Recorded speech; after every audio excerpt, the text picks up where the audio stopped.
And welcome, ladies and gentlemen, to the monastery. I screwed it up again. It is supposed to be the Valley of the Judge. Why did I say the monastery? I am your one and only gaming monk, better known as Mildra, and with me I have 1, 2, 3 brothers and sisters. We have making their debut in the red corner. Our two newest members into this endeavor, who have been brave enough to join the hallowed halls of my monastery. The good folk Bailey Loba and Frubbles. Hi. I'm Bailey. Oh, you can hear me, right? Yeah. Okay, cool. Frubbles, you alive? Where were you when Frubbles was killed?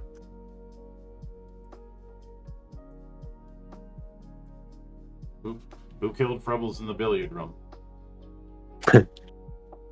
Colonel Mustard.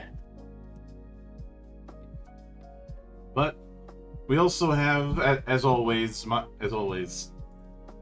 the man whom him and I recently spent way too long talking about media blasters and some of the insane breaches that they did over the years. Good brother Monarch. It's weird there is now an episode of our show where we briefly touched on potential tax frauds. Not a topic I ever thought we would broach there. Look, I barely... Well, as long as it's potential. Mm-hmm. Yeah. I think the only time it's ever going to get further than that is if I decide to dedicate a whole episode about the Marvel bankruptcy back in the day, which I will not do because to call that thing a shit show would be an insult to shit shows. it was one of the rare cases I can think of where where some of the parties involved broke the first rule of the court. Never, ever, ever, ever piss off the judge.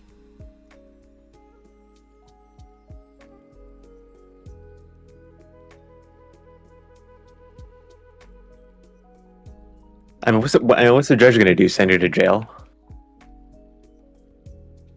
Well, in one case, he was so frustrated with all the five front fighting, including the trustee that he appointed to oversee the companies. Had said the sales of the comics can no longer be used to pay the lawyers.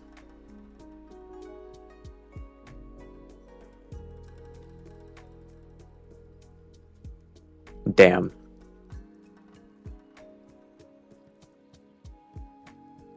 Like I said, don't piss off the judge. Now, I know some might go, wait, why did it take you this long to finally look at Daggerheart? Well, technically it didn't take that long because about a year ago, I covered the beta. However, I am throwing my assumptions from covering that beta out the window. Because, a lot of things can change from a version of a beta that I covered all that time ago to now. Plus, when Daggerheart came out, Monarch and I were still halfway through Megalos. And I'm not in the habit of dropping one project just to jump on another. As tempting as that may have been. Mm-hmm. I feel like if I ever get to 30 total seasons of the Valley between the Thursday and Friday shows, I'm gonna have to do a stream, basically doing a tier maker of the games we've covered so far to see which ones are the worst and which ones are not. 100% we are having a Valhalla tier. Yeah. Valhalla tier. I'm not arguing with that.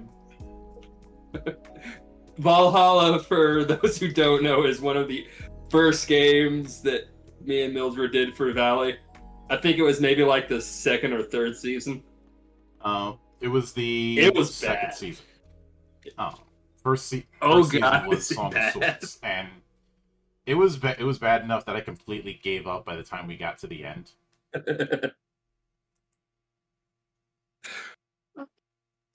What a way to start off my the judge career. Lady Luck seems to have it out for you sometimes, Monarch. Sometimes. Mm-hmm. But the other reason is I didn't want our take on Daggerheart to get lost in the sea of hot takes when the thing came out. With these sort of things, I always like to take my time, see what people are saying, and where I have to step in and say, no, you're wrong.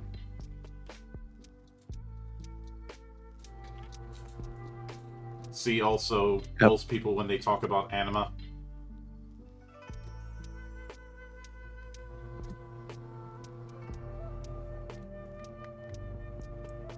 Wait, anima? Anima Beyond Fantasy, a heavily anime and RPG inspired TTRPG from Spain.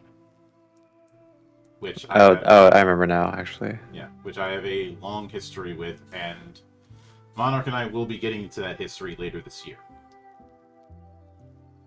Especially with the remaster of that game duology on the horizon.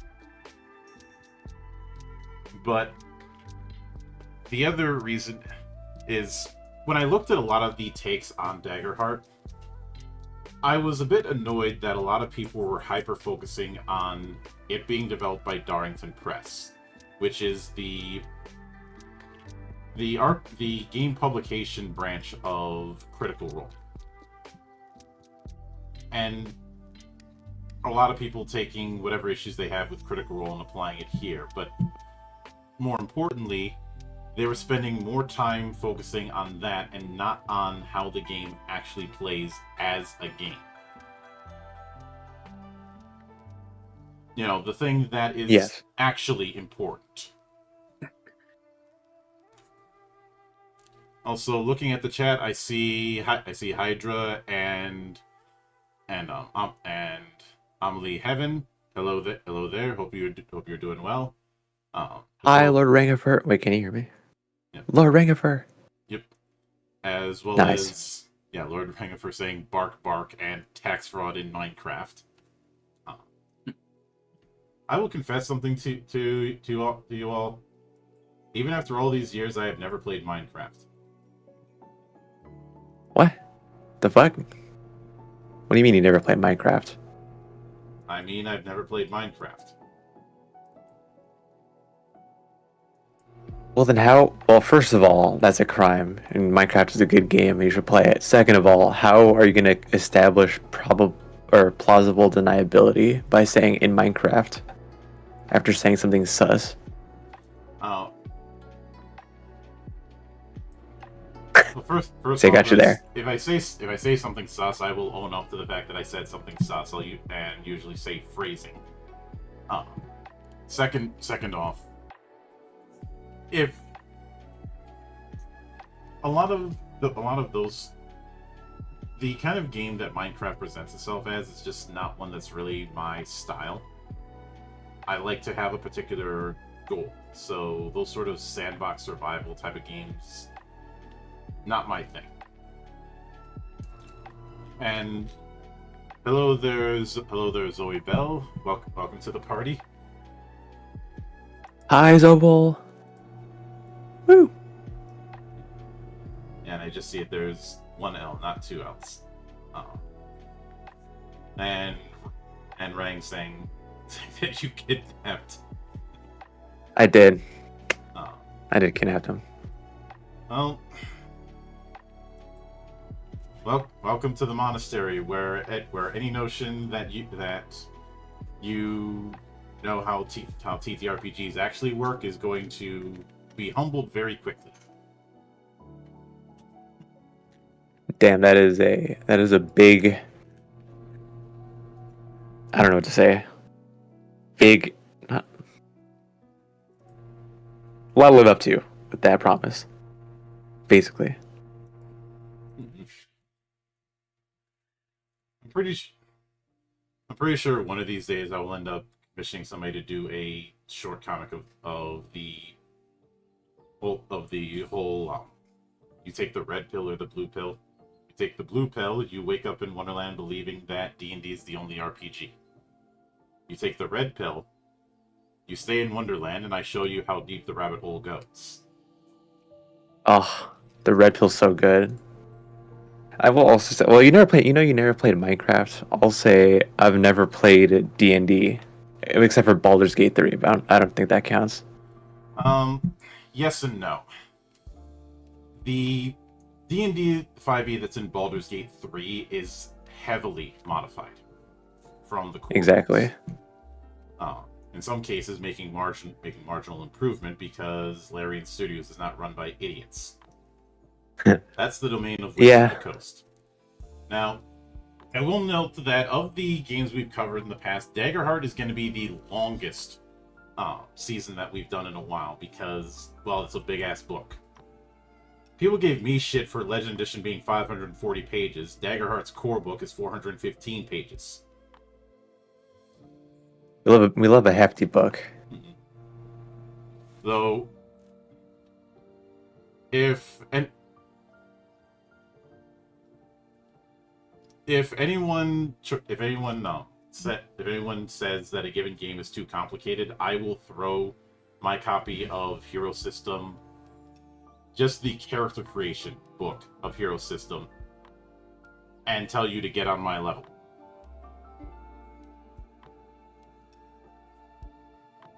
Because Hero System?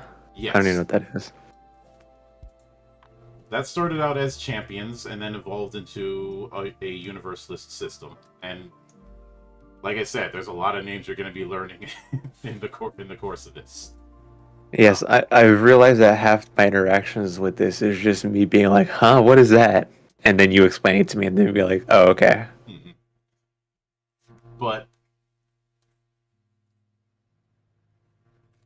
you know, the now because I do this with every book, I do have to make one little navigation check because there are two things that are a case of I will die on this hill when it comes to TTRPGs.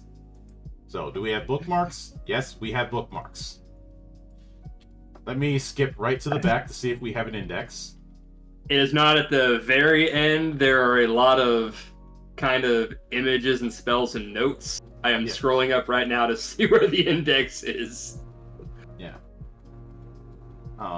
There's an index. And they're hyperlinked. Yes. A hyperlinked index. Oh my god, there's like spell cards too. Oh yeah, you're right. There's like oh shit, there's a lot. Yeah. The card thing was a sticking point when I covered the beta. No, and we'll get to that eventually. Especially since a smart move that they did is allow for custom cards to be made. So it's Magic Set Editor all over again with me. Can't believe I still have that program. I've been using that thing since high school. I used that to make my own card game a long time ago that none of you will ever see. Mostly because I lost the info. That's fair. I don't really like. I get my ass beating card games, so I don't really like them. Also worth noting, everything is hyperlinked here. Even in the index, the table of context, everything is hyperlinked. I love it. But yes, the index is good. The art's good. There's a huge glaring error in this book that I cannot let slide, which is the character sheets in the back are not form fillable. There are form fillable character sheets that were set up as a separate download. Okay, I'll give them a half ding then. I don't think you're often going to see form fillable sheets in the actual PDF of a full book. I don't know if we've ever come across that because that would be annoying. Because you could then theoretically also edit other things, and I don't know if you can set up the PDF to only edit the one sheet. I think you said it. You might be able to do it, but I think it could potentially cause problems. I think it's easier to just have the separate PDF with the sheet. Yeah. All right. Especially since I'll take it. That's what most people are going to print. But despite the Critical Role Association, Mercer hasn't been the one who was really pushing it. It was Travis. Travis was the one who was at cons for the longest time talking about this game. I also don't know Critical Role. I don't follow Critical Role at all. Yeah, but I have seen some bring up the fact that Spencer Stark had done that pretentious ass Alice is Missing. And people are like, well, because that game sucked, this one will too. To which I reply with one of the mantras within this monastery: games, not names. Every individual game is treated with as blank a slate as possible to give it as fair a chance as possible. Because if I were to assume that a game is not going to work because of previous works, then I would have to. Then there are so many different projects in so many different fields I would have to throw out.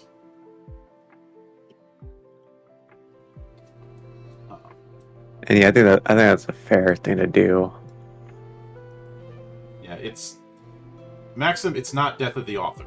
I fucking hate Death of the Author. But we love you, Maximum Shepherd.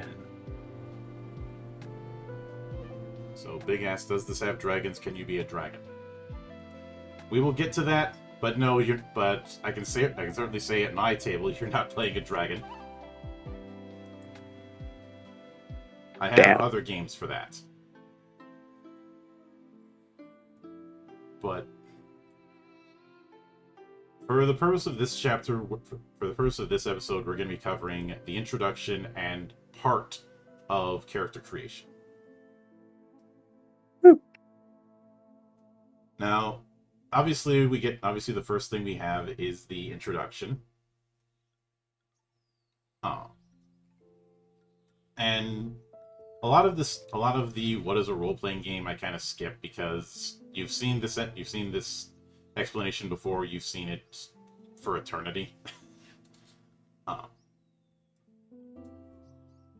but it does focus on the fact that this is leading into heroic fantasy.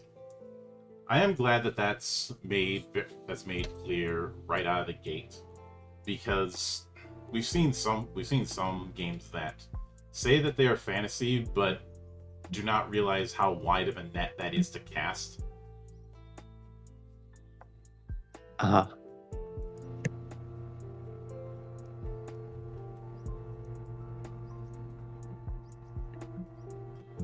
But we also... Well, yeah, there's a lot of different types of fantasy.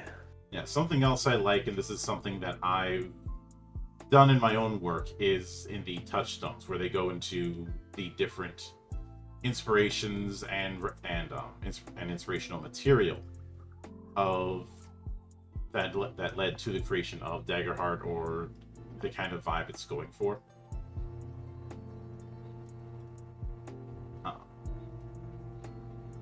Some of the entries certainly make sense. Some of them I think are a bit of a stretch.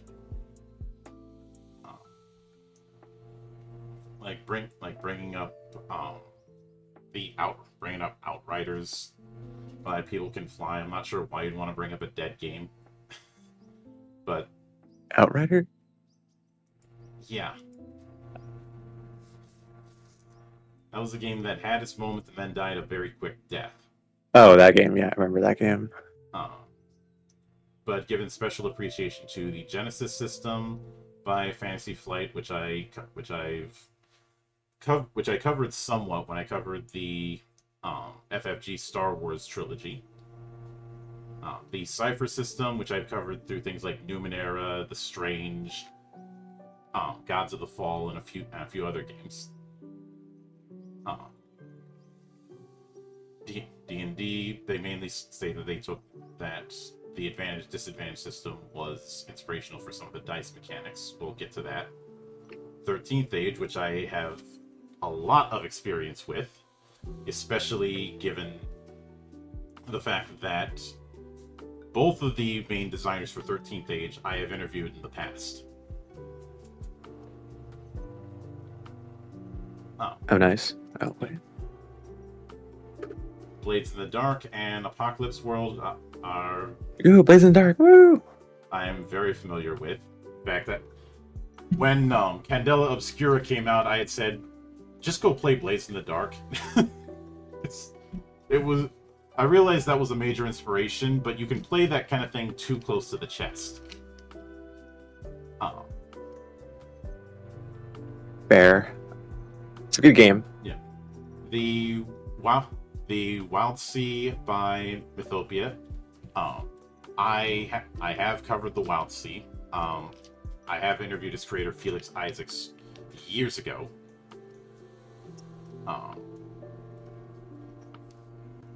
Let's see. I like that they also bring up 4th edition, which D&D 4th edition is nicknamed in this monastery the edition I'm supposed to hate, but I don't because the check bounced. There's a lot of stuff with 4th edition I really liked. Some of it people claim was carried over into 5th, but it was only done so in a way that doesn't quite understand why those things were made to begin with. The way 5e handles feats is a good example of this. The way 5e handles feats so poorly? Yeah. When I did my review years ago,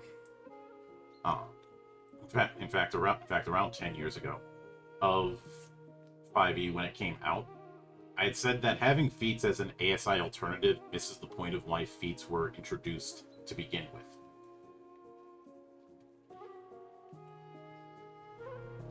Feats were introduced as a way to further personalize characters.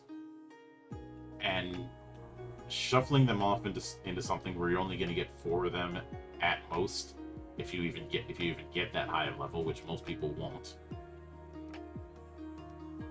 it just struck me as a very ill thought out move, a very overcompensating. But moving past that,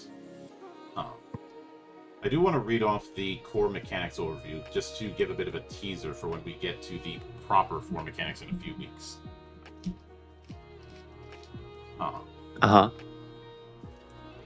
Well, the dice player's use in Daggerheart most commonly fall into two different categories: your duality dice and your damage dice. Your duality dice are two differently colored 12-sided dice that represent hope and fear. These dice embody the fate of the world and its effect on the character's success. Your damage dice correspond to the weapon or spell your character wields, expressing the deadliness of a successful attack. When you roll to see whether your character succeeds or fails at a task or a challenge, you roll your duality dice and take the sum of their results, then add any bonuses your character has that apply to the action. If it's equal or higher than the difficulty, you succeed. If it's lower, they fail. You'll also tell the GM whether your hope or fear die rolled higher, as the situation around you changes based on the result. So you'll usually say, I rolled X with hope, or I rolled Y with fear. Yes. I'll say this just because this has come up in a lot of games we've talked about before. The actual mechanics in a lot of games will be described in great detail later, and just bulk a bunch of crap up. I like how they're doing it here. We're getting the base overview of how the dice actually work in this game. We have an idea, and they're not dumping a bunch of information all at once at weird times. I'm liking how this book is set up so far. But then we have things like the Golden Rule and Rulings Over Rules. Rulings Over Rules has been a fancy ass buzzword in the tabletop, especially in the grognard space, for a while. But all that it amounts to is another form of Rule Zero. You know, don't treat the rules as this hard and fast thing that can't be bent or removed if need be. And GMs should be allowed to make judgment calls. That's all that it amounts to. Pretty standard stuff. Which like I said, it's used as a fancy ass buzzword, but it ultimately amounts to the GM is a judge or referee. In fact, back in the day, that's what they were called. But I am the law. I'm not doing a Stallone impression. I do have a few Judge Dredd TTRPGs, but that's for another day. Fuck yeah. Anyway. But then we have the different chapters and what they're going to be focusing on. Obviously, some of these we're going to be giving more attention to than others. Let's see, then it goes into what you need to play, which is the standard fare stuff. Same with player principles. This isn't really mechanical, just what it sounds like. And Chapter 1 starts with preparing for adventure, including the world overview with the core realms. Which aren't really worlds as much as they are different vibes.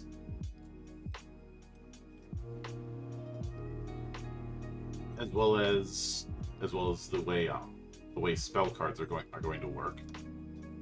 But then we get into character creation. So, yes, the fun part. So, getting started, they bring up having a session 0, as well as thinking about character concepts. But the first step proper is choosing a class. Once you have a class, you also choose a subclass. So, unlike some cases, you're choosing your subclass, basically your specialization, right out of the gate instead of only getting it a few levels in. Big fan of that. I hate having to wait a few levels for me not to suck. Yeah. Or for me to get the cool stuff. I mean, probably still have to do that, but at least I get my subclass off the rip. Mm-hmm. And we do have I do like this little spread that we have of the different classes and subclasses. So each class has 2 subclasses. For example, Bard has Troubadour or Wordsmith, and in a nice touch, we have hyperlinks for both. Oh, I love that. So the Troubadour. That is the right thing here. Everything we have come across has been hyperlinked to the appropriate places. Yep. So the Troubadour is if you want to play music to bolster your allies. The Wordsmith if you want to use clever wordplay and captivate crowds. So you have the Musician and you have the Diplomancer. Nice. With Druid, you have the Warden of the Elements or Warden of Renewal. Warden of the Elements is embodying the natural elements. Warden of Renewal is a healer druid. I don't see anything about wild shapes, so I don't think we're gonna have the Godzilla problem. No. Godzilla. Now Lord Rangifer won't be able to wild shape into a dragon. Yeah. There are going to be beast forms once we get into Druid. Yeah. Oh, okay, I know cool. this because that's one of the reasons we split up the classes the way we did when we start talking about those in the next couple weeks. Mm-hmm. Is the Druid is going to be the largest section, and that is because of the beast form. Yeah. Oh, okay, nice. Let's see, Guardian has the subclass of Stalwart and Vengeance. Stalwart for those who want to take heavy blows and keep fighting, and Vengeance for those who want to strike down enemies that harm you. I'd say Guardian is the closest thing to the traditional fighter. With Ranger, we have Beastbound and Wayfarer. Beastbound if you want a bond with an animal ally, and Wayfinder if you want to hunt your prey and strike with deadly force. So we will end up asking the question, is the Ranger cursed here too? Probably not. It's probably better than in 5e, yeah. Well, I know people pick on the 5e Ranger, but I do want to make something clear. The Ranger has been cursed since the days of AD&D. Oh, well. Favored enemy has been one of the worst abilities. Like, I'm going to explain this in 3rd edition terms. You get all of your bonuses only against your favorite enemy. If you compare all of their bonuses just to favorite enemy to all of the bonuses a fighter gets generically against everyone, the fighter can still handle your favorite enemy better than you. Yeah. Dude, hell yeah. The Ranger is just historically terrible, which is a shame, because I've always liked the idea. Back in the days of AD&D, the big problem was because of the way armor worked in relation to armor class. They were a martial character that was extremely squishy, and it's suspected that the reason At Death's Door rules got added into 3rd edition was because Ranger Down was a running joke at the time. Of course, there's also the problem of it's kind of hard to do an outdoorsy character when you're going to be in fucking dungeons. That is true. I guess you could just always fight your favorite enemy. That could be something. Oh. The fighter still does that better than you do. Yeah, there's the Damn. meme of, if you want to play a ranger, just play a fighter with a bow.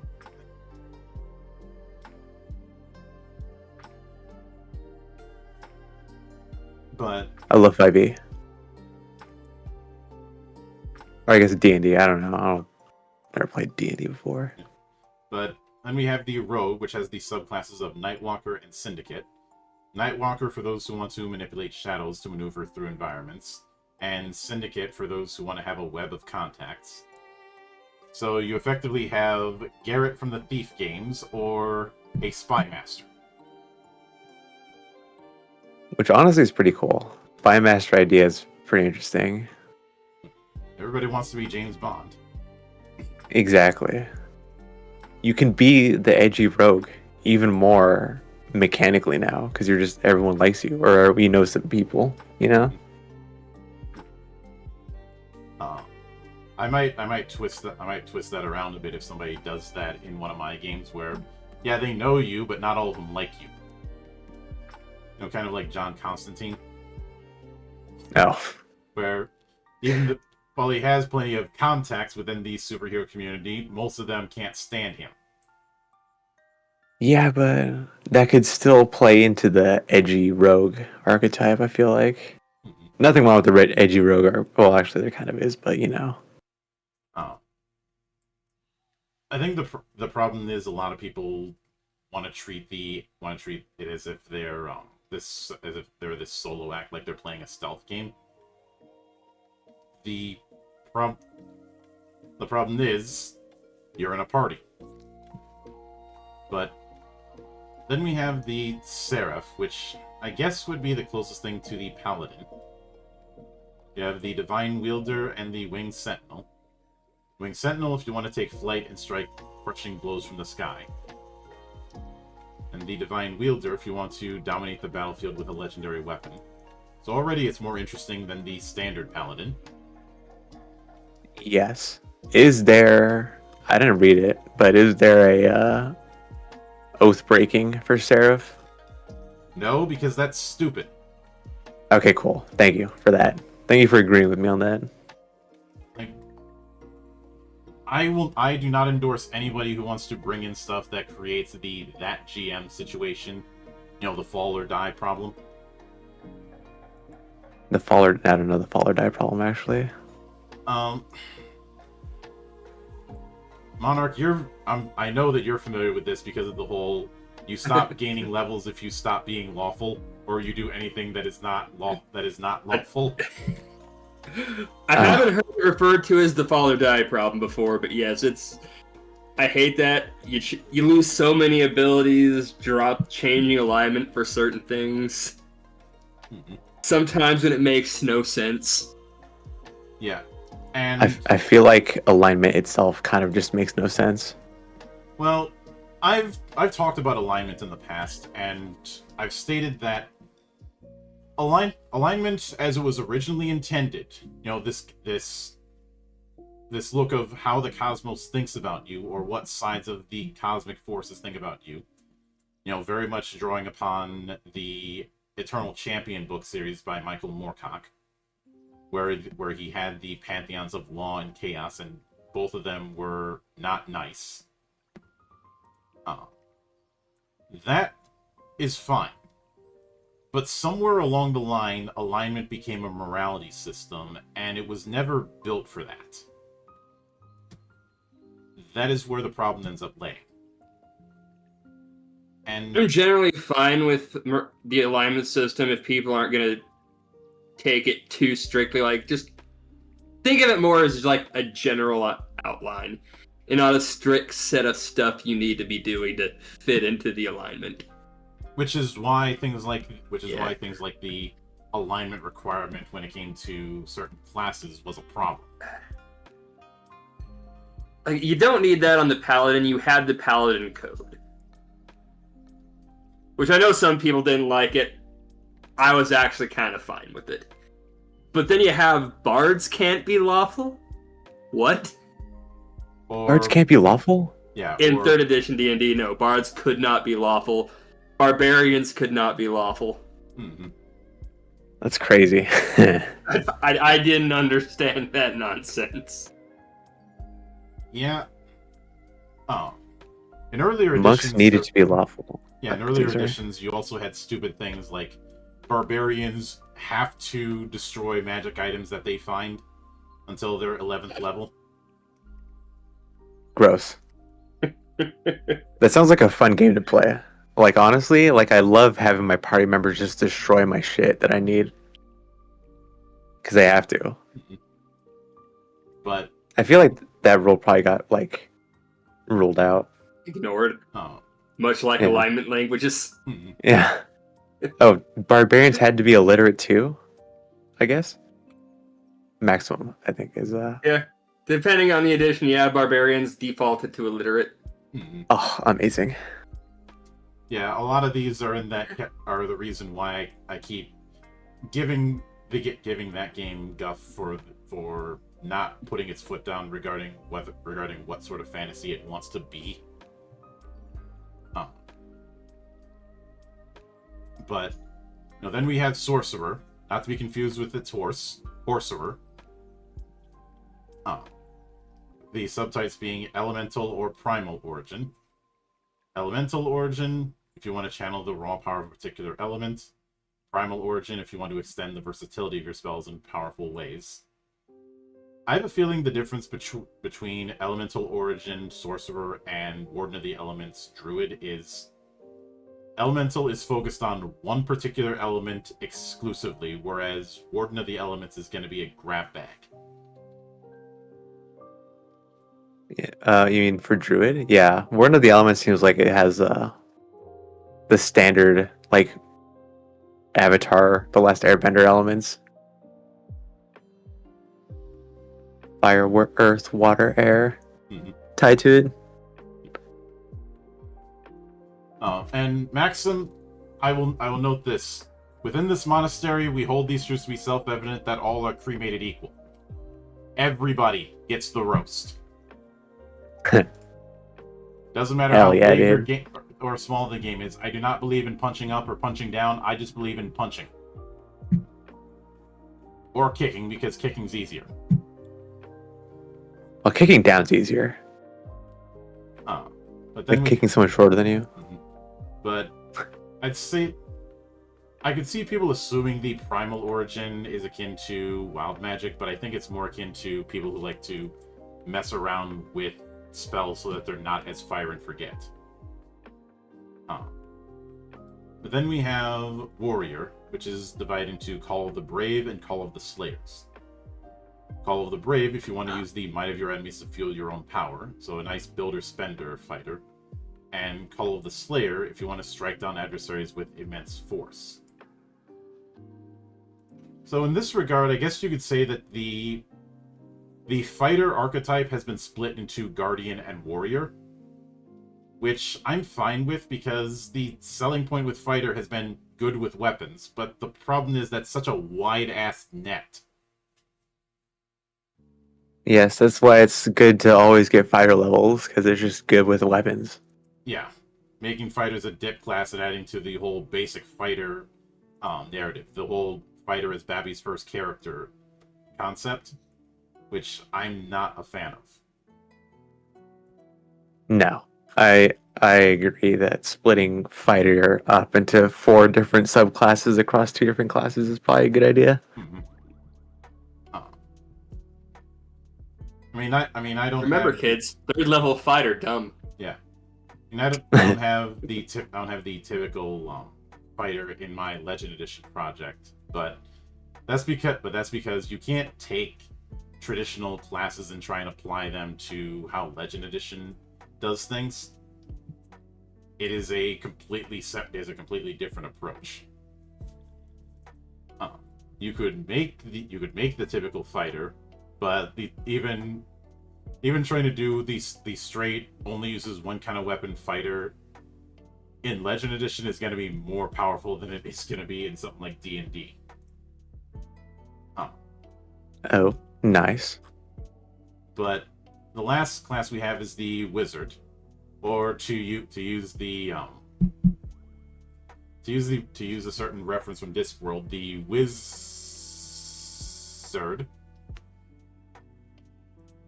Or you can call them fucking nerds. That's my go-to. Is divided into the School of Knowledge and the School of War. School of Knowledge if you want an understanding of the world around you. School of War if you want to utilize trained magic for violence. Trained magic. Gotta say, I love the art so far. I feel like the School of War Wizard is going to be for those who want to be a blaster caster. Like they are meant to be like the war mage, and I am fine with that. In fact, I'm surprised. Yeah. Oh, go on. I'm surprised in some settings that have magic, you don't have like whole regiments of trained spellcasters as part of the standing army. I mean, I think you have that in Pathfinder. I don't know. Maximum could tell you that. Yeah, after that, we got a few more things. Like, most of these are just kind of general notes for filling out your character sheet for like the first half of this page. Though one to note is class feature.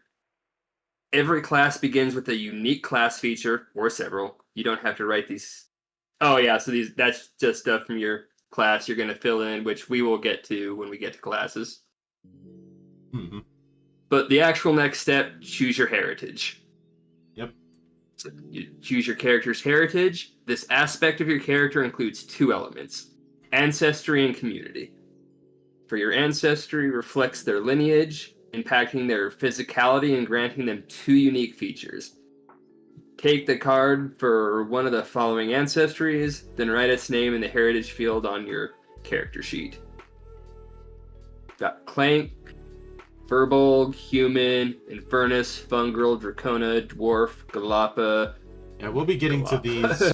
We'll be getting to these more in a minute. And then community, which is your character's community, is influenced by its physical location, values, and goals. It informs the culture your character grew up in and might play a part in the way they look, act, or approach situations. Each community comes with a feature that you can utilize during the game. And you had the similar kind of community thing within Tales of the Valiant. Then we get to languages. You're not asked to speak specific languages for your character. The game assumes everyone speaks a common language. It's up to you whether that's through mundane or magical means, and that sign language is understood across cultures and communities. But then we get to character traits. This is basically your core attributes, and they are agility, strength, finesse, instinct, presence, and knowledge. Each one has a set of verbs that describe what sort of actions you can take that involve those traits, but those are just a ballpark. But you distribute a set of modifiers. One of them gets a +2, two of them get +1, two of them get 0, one of them gets -1.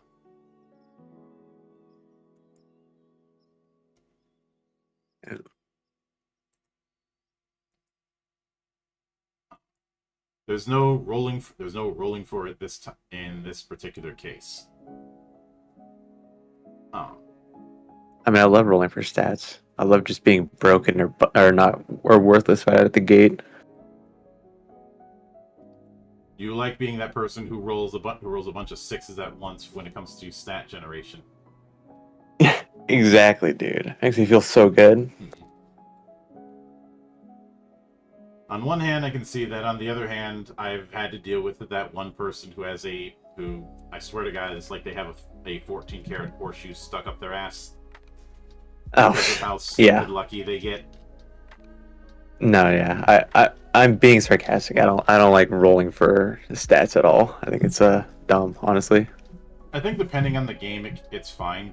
Like if you roll for stats in something like, say, paranoia, that's part of the joke. I guess, yeah, that's true. Especially under most circumstances. Yeah. Especially since a game like Paranoia is you're meant to have multiple characters because you're going to be dying a lot. Sometimes through workplace accidents, and other times because friend computer was not so friendly. Your computer kills you? Friend computer is the AI that runs the complex, and if you do not have proper clearance, you may be asked if you're unhappy with your clearance. Because unhappiness is treason. Treason is punishable by death. And then you get zapped and have to pull out a new sheet. Amazing. Am. Yeah, am if he was an idiot. Yeah. But then we have additional character information. So one of these being evasion, i.e. how hard it is for you to get hit. Each class has a starting evasion, and this is the target number to see if they hit you.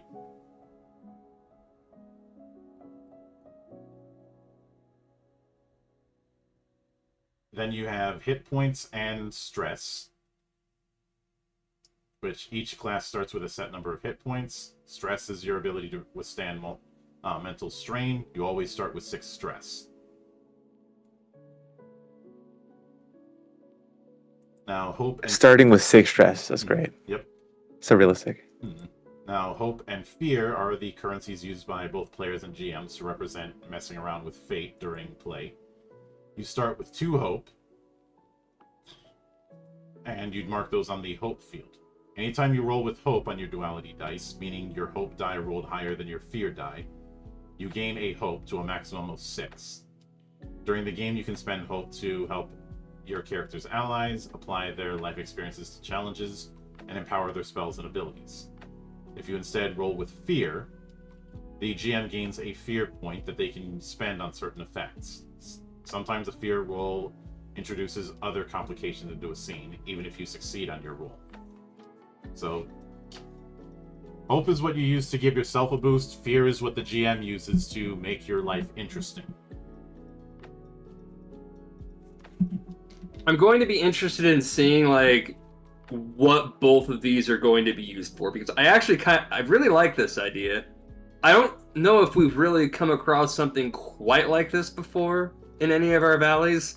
We haven't. Where you can even build fear when you're losing the die roll, or when you're winning the die roll, I should say. Oh. So I'm going to be interested in seeing how these pools of resources actually work out. Yeah. I think actually, I think Wrath and Glory does something like this, where you build party meta currency, and the GM has party meta currency, or has meta currency that can build up whether or not you're succeeding or failing, which I am a fan of. Love meta currency. Yeah, meta currency is another one of those buzzwords that gets thrown about. I've always called it extra effort.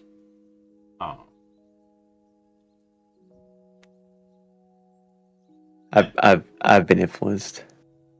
Yeah, but I've seen some people who will throw a game out the window if it has some sort of meta currency, and I'm like, and the reason that they give me is it interferes with the narrative. I'm like, if you're that focused on narrative exclusively, just write a damn novel. Yeah, for real. Like, you're supposed to let people influence the story. That's the whole point of playing the game. Some people get really high up on the story part, ignoring the fact that it's called RPG, role-playing game. Well, yes, I've seen what is it? I've read RPG horror stories. I know those people exist. And fortunately, never ran into one. Yeah, Zoe asking, is Planet Review 2? Yeah, I don't know. I think your internet's probably dead. I know this. It may be just technical issues because I haven't. Yeah, it's just technology. It loves to give us the middle finger. But anyway, next we have starting equipment, starting with your weapons. Physical weapons to attack your foes. If you have a spellcast trait, such as from your subclass, you can also wield magic weapons. At character creation, you choose either a two-handed primary weapon or a one-handed primary weapon and a one-handed secondary weapon. There are weapon suggestions at the top of your character guide, but if you'd like to choose your own, you can find all starting tier 1 weapons on the primary weapon tables and secondary weapon tables in Chapter 2. These are also available as a separate sheet to print out. At level 1, your proficiency is 1. This means you'll roll 1 damage die for your weapon attacks. In the active weapons area of your character sheet, this is recorded in the proficiency field.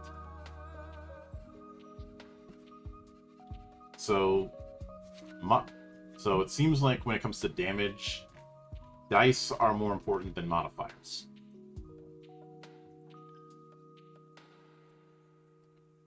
You mean dice size, or like just the dice themselves? Dice in general. Obviously, size is still going to be important, but it seems like you're advancing more the number of die you'd be rolling instead of applying a static modifier to the total roll. Oh, yeah, that's what you mean. Yes, which is an interesting take, and one that I like a lot.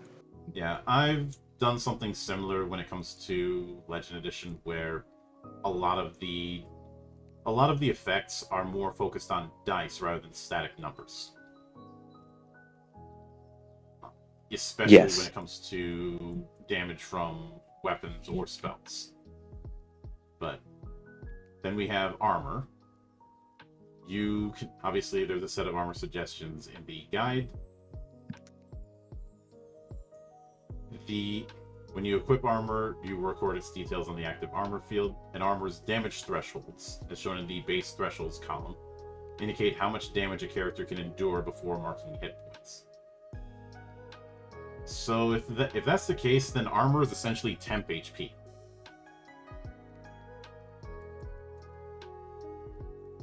Oh. Pretty cool. Yes, I'm okay with that. Monarch, I think we had that as well with Megalos's take on armor, where armor provided its own HP. I think it was a bit of that and damage reduction, if I remember right. Yeah. It kind of did both. That's somewhat common, though, where you'll see one where there'll be a damage reduction on the armor, but every time it hits, you remove that much from your HP, however much got absorbed until the armor breaks. Mm-hmm. Yep. I'm a little iffy on that, just because that's a lot more of a step to keep track of. Yeah. Cyberpunk Red does that, and Cyberpunk Red is also pretty crunchy and deadly. There's a lot of stuff to keep track of. Yeah. Which is I will say Cyberpunk Red is also still fun, and I recommend it highly. Yeah, I'm no stranger to Cyberpunk in this place, and, well, true story, Cody Pondsmith has been in the temple. Damn. I love that. I've had him. He's a pretty cool guy. Yeah, it was mostly for his upcoming game, Shadow Scar. And I appreciate that Cody is as much of a weeb as his father. And I know one might say, wait, Mike Pondsmith's a weeb? Yeah, he's as OG as it gets. He is the tape trading era kind of weeb. And if you don't believe me, look up Mekton Zeta. Or the fact that he made 2 TTRPGs based on anime that he liked. Botoms and Bubblegum Crisis. Damn, Bubblegum Crisis, what a name. Yes, so I interviewed Cody because it was focused on Shadow Scar, which is his project. Why would I interview Mike for something that's not Mike's project? Maybe you want to interview Mike over Cyberpunk Red. I didn't interview him, but I interviewed somebody else at our Telsorian. It was through those interviews that I also learned that Cody was the one who really pushed for the Witcher TTRPG. Mike was hesitant about doing that because he hadn't done anything fantasy related since Castle Falkenstein back in the 90s.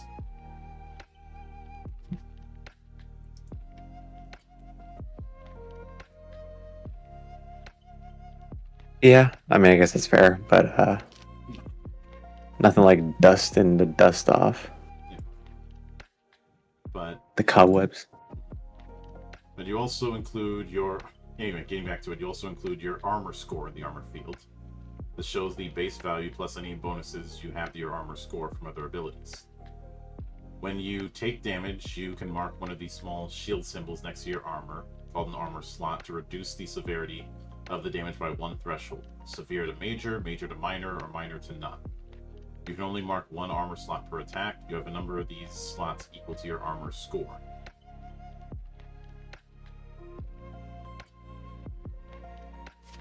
So, the vibe that I get with this is that you can use armor is mostly going to be doing damage reduction or temp HP, but you're only going to be able to do that so much.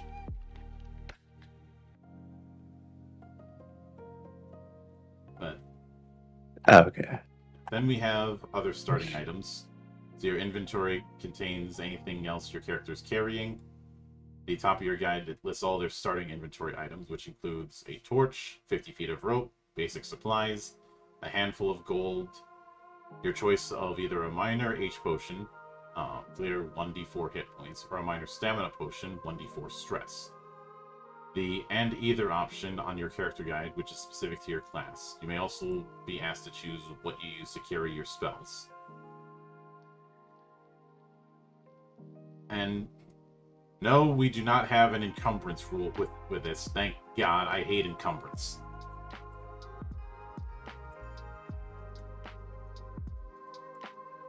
Damn, no more getting over encumbered by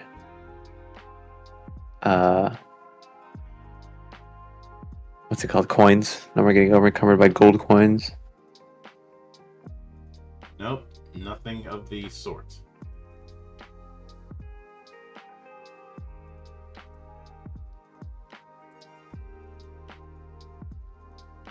Yeah, it's for the better. Mm-hmm. Encumbrance is a pain in the ass.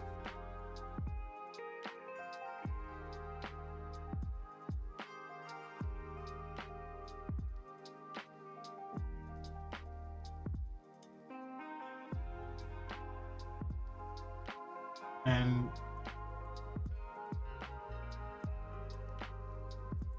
there's a particular kind of compromise I've seen with encumbrance is the item slot approach that had really been popularized through the Black Hack.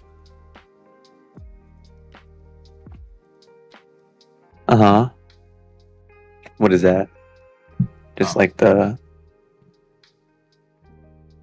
You have a certain number of total slots for important items. Some items take up 1 slot, some take 2. Very rare cases will take 3. I'm vastly simplifying, obviously. I see. Yeah, okay. Mm-hmm. But, well, I guess it makes sense. Mm-hmm. But step 6 is creating your background. This is done by answering the background questions in your character guide. And step 7 is your experiences. Experience is a word or phrase used to encapsulate a specific set of skills your character has accrued over the course of their life. You start with 2 experiences at character creation, each with a +2 modifier, and you'll earn more throughout adventures. Before creating experiences, you want to have a solid idea of who your character is, and the background questions are helpful for this. There's no set list of experiences to choose from, though we have experience examples. Instead, find a word or phrase that embodies something distinctive about your character. Each experience should be specific. For example, talented or focused are too broad, as they can be applied to just about any situation. Instead, you might use swashbuckler or magic studies. Additionally, your character's experience can't give them spells or specific game abilities. For example, take flight or one-hit kill are too mechanically oriented, so you might consider pilot or assassin instead.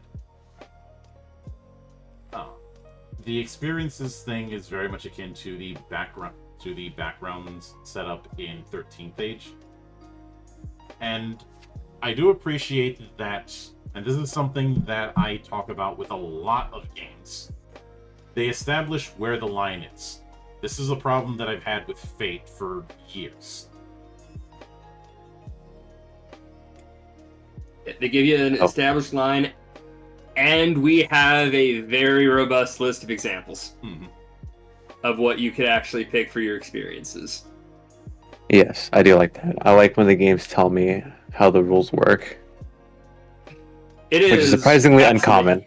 It is amazing how many games we've covered where there's damn near no examples or guidance for what these more open-ended aspects of character creation actually are. And whenever I ask for this kind of thing, the fans of said game try and gaslight me into with the line of, the game trusts that the table is savvy enough to figure it out. Which one does not answer my question, and two, that's basically saying you're throwing the players in the middle of the pool and saying swim, damn it. Yeah, true. Like figure it out. Not knowing whether or not it's like actually good for the game itself or not. 13th Age has a thing called the One Unique Thing, which is exactly what it says on the tin, and there is a 2-page spread going into examples of one unique things that fit, ones that are kind of pushing the line, and ones that are absolutely not. And they go into detail as to why those things are in that category.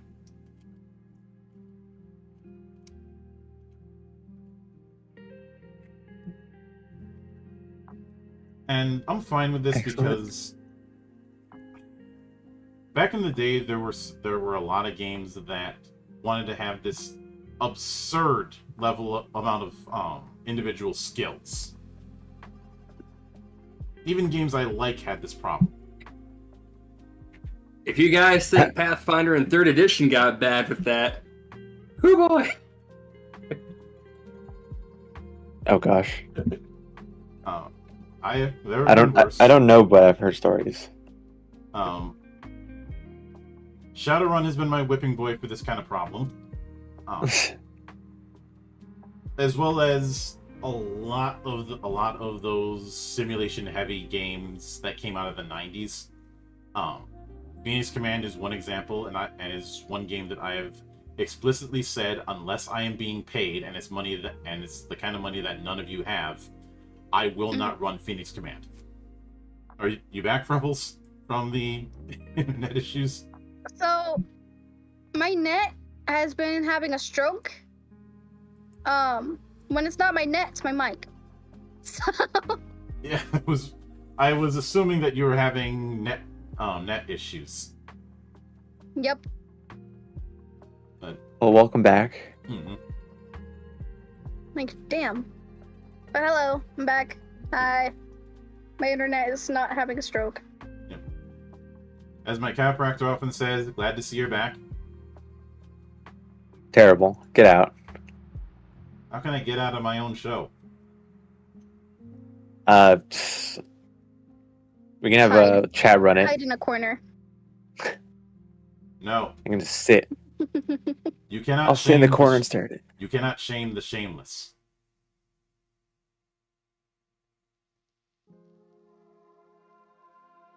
But you asked about using hope. We have one example of that, Monarch.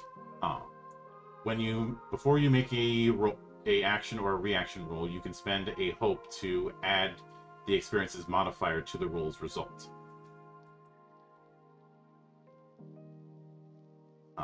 If it fits, you can add more than one, but you have to spend one hope for each one you add.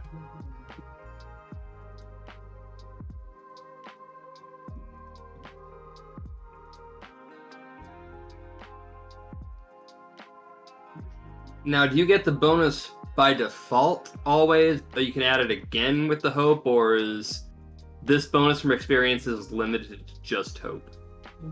I think it's you have to spend hope in order to use it.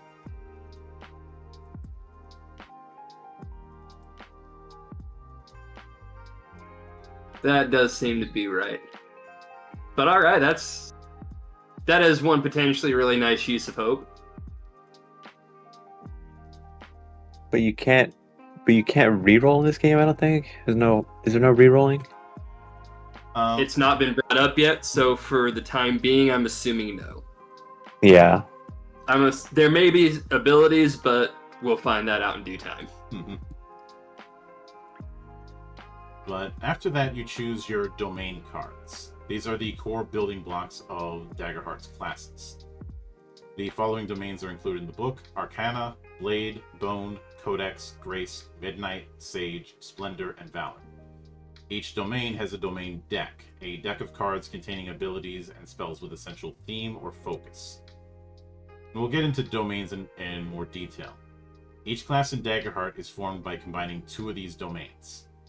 The Warrior, for example, is Blade and Bone. The Druid is Arcana and Sage. The Rogue is Midnight and Grace. And this is the case with each class, and the colors and symbols are found on the subclass foundation card. To start, look at all the level 1 cards from your class's 2 domains and choose 2 cards, returning the rest to their respective decks.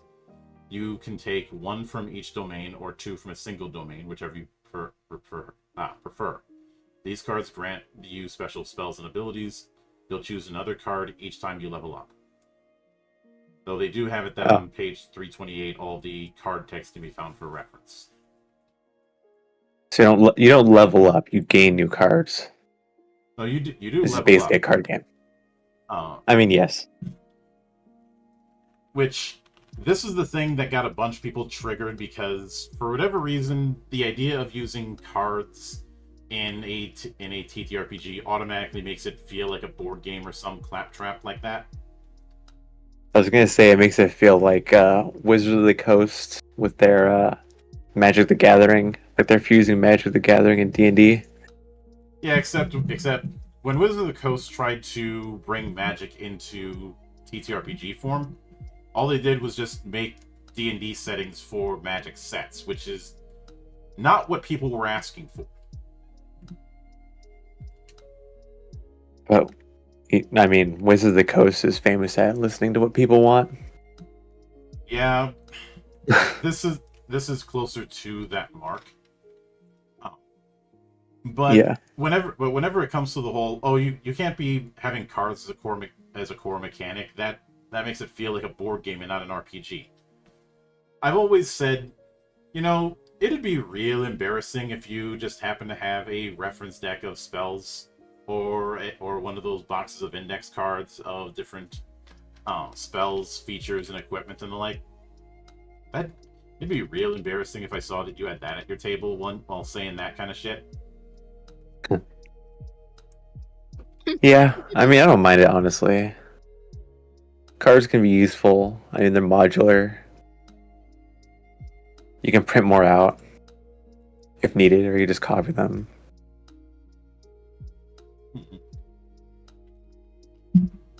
It gives you more stuff to fidget with if you're in an actual table. Yeah. Ah, Jesus Christ. But a lot of people, I look at it as a consequence of people thinking that TTRPGs have to be this separate, unique thing that has this great wall of China surrounding it from any other kind of influence. Because I see the same attitude when it comes to drawing inspiration from, say, video games, where that crowd insists that you shouldn't be doing that. This is one of the many reasons why I have repeatedly told the grogs to go fuck themselves. What's the grogs? Yeah, what's a grog? That's a new one. That's a new one for me. Grog is short for grognard, which is based on a French word that translates to an old soldier who complains a lot.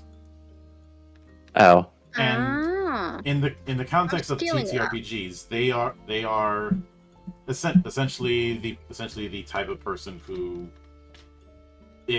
has a old good, new bad kind of mentality, or thinks that they're hot shit because they started their TTRPG journey in the 80s or something. And it's often in the same category as people who are self-proclaimed old school or retro. And don't get me wrong, I have no problem with old school games, I have no problem with retro games. What I have a problem with is whenever people who adhere to that think that adhering to that makes them somehow above everybody else. Like they're God's gift to the hobby or something. Yes. I mean, being OG must be pretty cool, but I guess if you're trying to have fun in a game and you're just being an asshole, not very cool. Mm-hmm. And that's why I keep picking. A lot of the people in the OSR and BroSR have that kind of mindset, and I have spent many years roasting that mindset.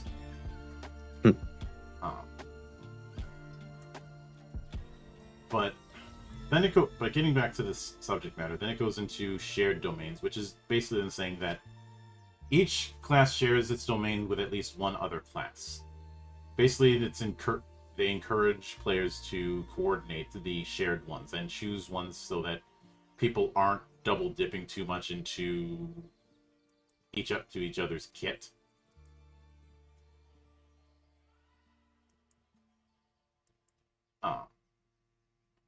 But then we have creating your connections. Basically, the relationships and personal history between your character and fellow party members. So, trying to dial back on the whole "you've already known each other for years" kind of thing. No, but I love having that we've known each other for years. You all meet at a tavern. You've known each other for years. That has its place, but it has gotten treated like a crutch. I guess I have a preference for when a game or has an inbuilt thing for what adventurers are, for what characters are. For example, you look at something like Dark Heresy, where the answer is you are acolytes for an inquisitor. You look at, say, Legend of the Five Rings, and it's you are samurai of the different clans. That sort of thing. Some sort of connective tissue for the party to actually be a party and not a collection of individuals. Yes.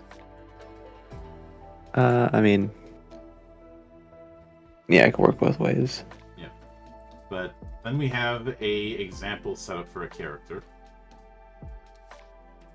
So you can kind of see the approach that's being taken. As well as the way... this is also a good hint as to how damage is actually going to work. It's not necessarily a deduct straight from HP kind of setup, as we can see here.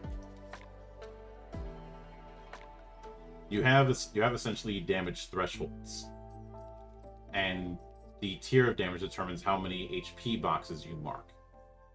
So for this, for the example sorcerer we have here, if it's less than 7, it's minor damage. You just mark 1 HP.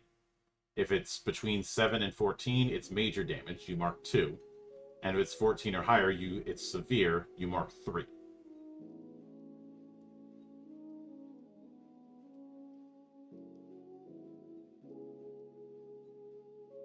And we also have another example of spending hope.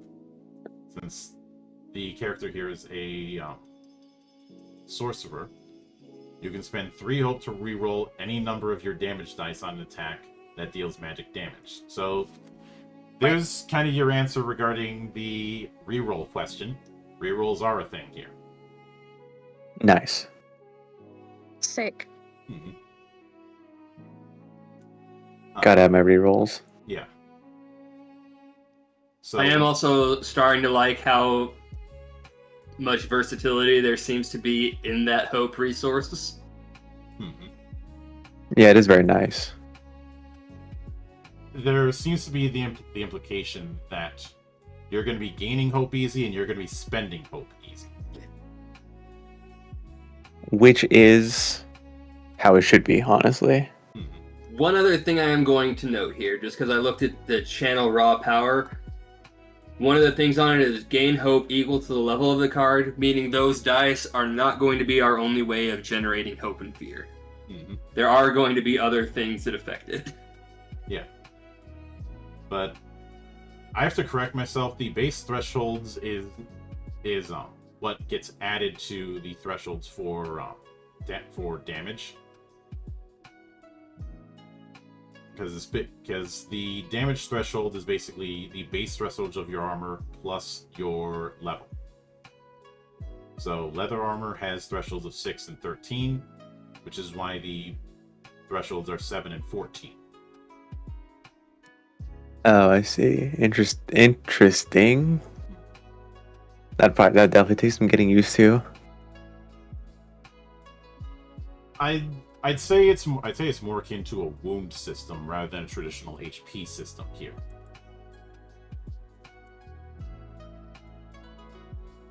Yeah, that makes sense. This also means that even if somebody rolls low for damage, you can do death by 1,000 cuts.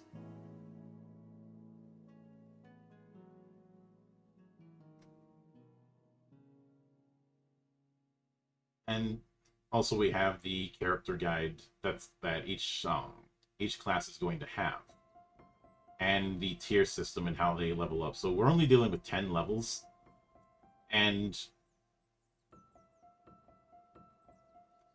at each level you would mark 2 options from the list.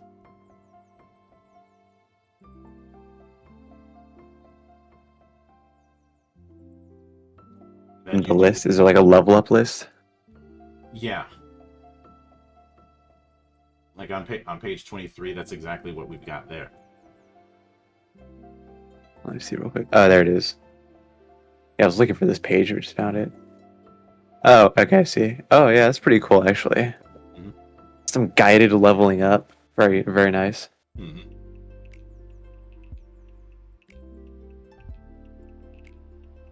And you're not locked into the list of your tier. You can pick ones from the previous ones as you level up. Good, excellent. Mm-hmm.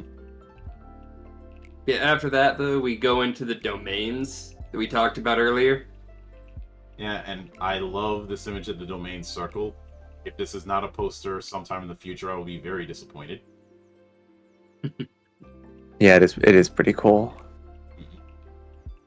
Yeah, for the domains, we have Arcana, which is innate magic and instinctual magic. Mm-hmm. Grace, the domain of charisma. Blade, weapon mastery. Midnight is shadows and secrecy. Bone, domain of tactics and body. Sage is the domain of the natural world. Codex is the domain of intensive study, or magical study. Splendor is the domain of life. And Valor, the domain of protection. Mm-hmm. And the neat thing about this domain circle is that it shows the class that's the combination of each. Yeah, that is very cool.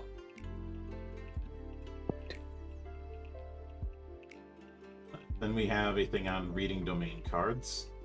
So you have the level, you have the domain itself, the recall cost. This doesn't affect you at character creation, but once you reach level 5, you'll have more cards than space in your loadout. Your set of 5 active cards, see the loadout and vault section. You can normally only move an inactive card from your vault to your loadout during downtime, but you can mark a number of stress equal to a card's recall cost to swap it immediately.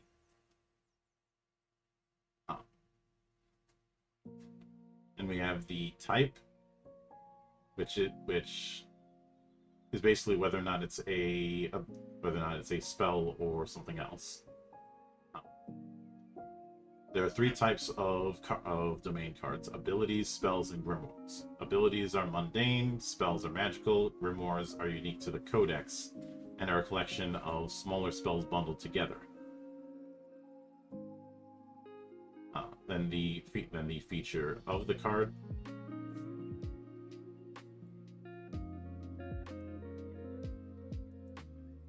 Yep. So, I can't wait to not read that.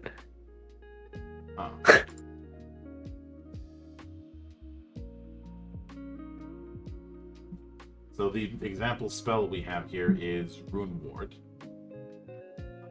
which is an Arcana type at level 1. It does not have a recall cost, so you can recall it at higher levels without having to spend stress. It says you give a trinket to. You have a trinket that's set up. Whoever holds that can spend a hope to reduce incoming damage by 1d8. If the ward die result is 8, the ward's power ends after it reduces damage this turn. It can be recharged for free on your next rest.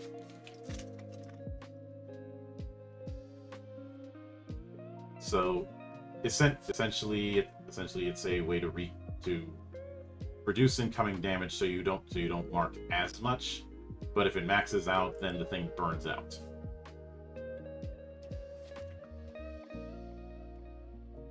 But I am glad we're not doing the whole short rest, long rest shit.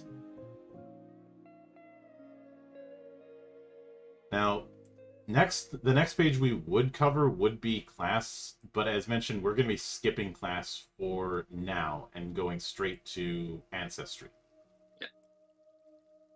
Now, while this section is somewhat long, it's going to be pretty much a quick skim for this community because every one of these is essentially the same. In this, we've got kind of a brief description of the ancestry, and each one with 2 short features. Yep. So Clank, which I'd say is akin to Runefolk. Not Runefolk, Warforged. I was thinking of the Runefolk in Sword World, which I'll be covering that in detail again next week. You can either take the purposeful design or efficient features.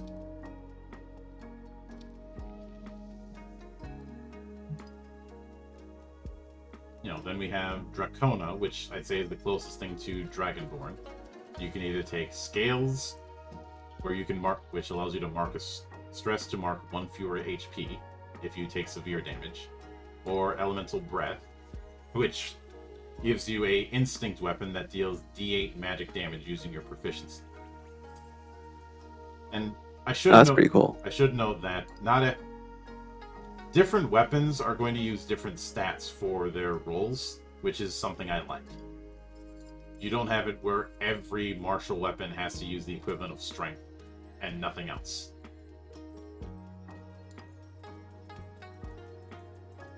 Actually, that could be pretty useful, yeah. I'll just see how it played out first, though. But, look, Lord Ringifer, you can be a dragon. Yep. Kind of. Let's see, then we have Dwarf. You can either take Thick Skin. If you take minor damage, you can mark 2 stress instead of marking a hit point. Or Increased Fortitude. Spend 3 hope to have incoming physical damage. Damn. That second one sounds really good. See, then we have Elf. You can take Quick Reactions, mark a stress to gain advantage on a reaction roll, or Celestial Trance. During a rest, you can drop into a trance to choose an additional downtime move. We'll get into downtime much later in this series, but there is a whole set of downtime actions within the game. And we have Fairy, where you can take either Luckbender.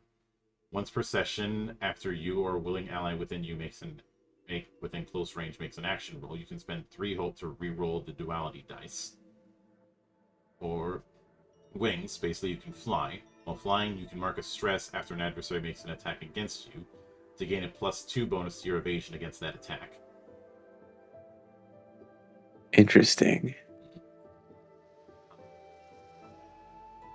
Fawn, which isn't a race you see a lot in fantasy games. You can take either Caprine Leap.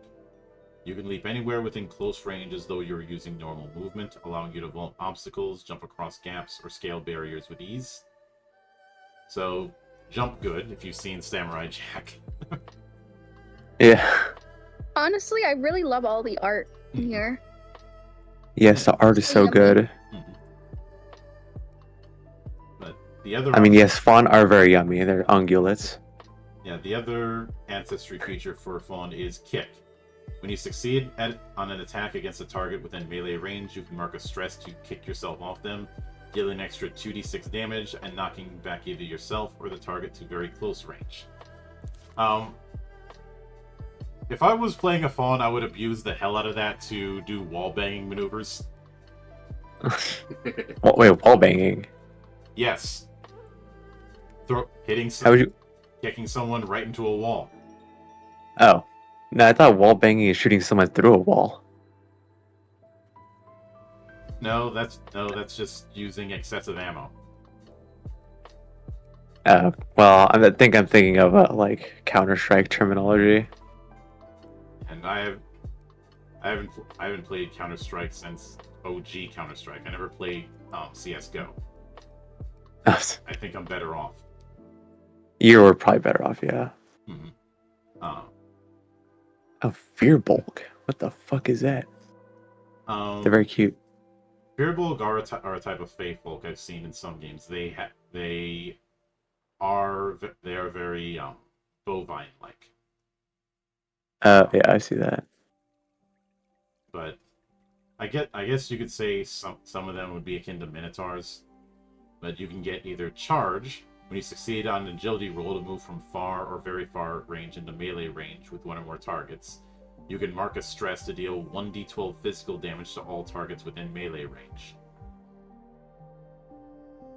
That sounds very good. Or Unshakable. When you would mark a stress, roll a d6. On a result of 6, don't mark it. That could be very good. I feel like a D6 is kind of big for something like that. I think that's fine because they're not really limited in use, and it's just anything that would mark stress. Including... Now, we don't have an idea yet of how much stuff is going to cause you to mark stress. Yeah, that's the main thing. Like, because if you're barely rolling it, then if you just never use your ancestry feature, that's kind of a waste. Yep. But I guess it depends. We don't really know. Mm-hmm. Yeah. Then we have Fungril, which are mushroom folk. You have either Fungril Network, make an instinct roll, difficulty 12, to use your mycelial array to speak with others of your ancestry. On a success, you can communicate across any distance. I'd probably house rule it that if you're talking with another Fungril who's within line of sight with you, you don't have to roll. Yeah. Yeah, that's fair. And we have Death Connection. While touching a corpse that died recently, you can mark a stress to extract one memory from the corpse related to a specific emotion or sensation of your choice. But you have to eat the corpse to extract the memory.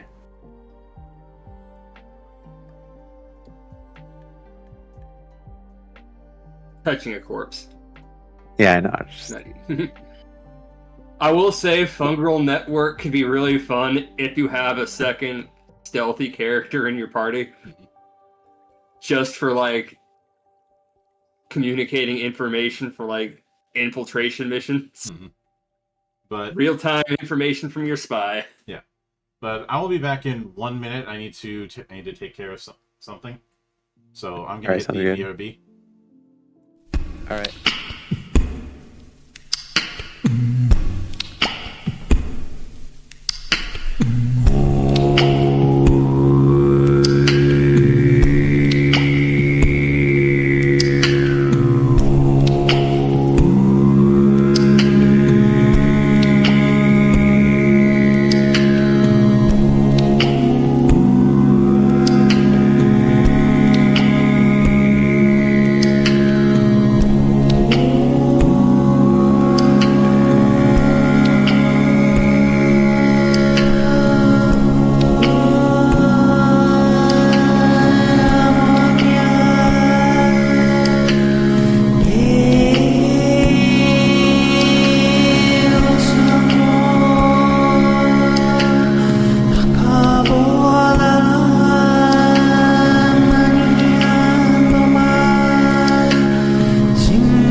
Welcome back.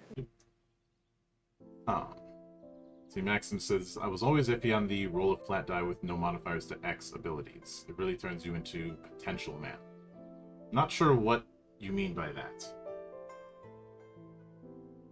Yeah, I don't know what he means by that either. That feels like Maxim does that a lot. He confuses me when he speaks. But anyway, then we have Galapa, which are turtle folk. Yes, dog. Oh, I can potentially do X. Except that's... I see. That's die rolling in general. So I'm not quite sure what the issue there is, but... anyways. I do like the notion that they carve designs into shells.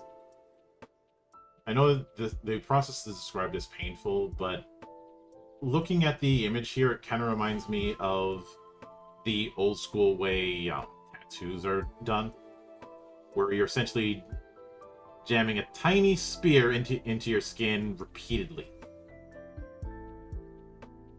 Yep.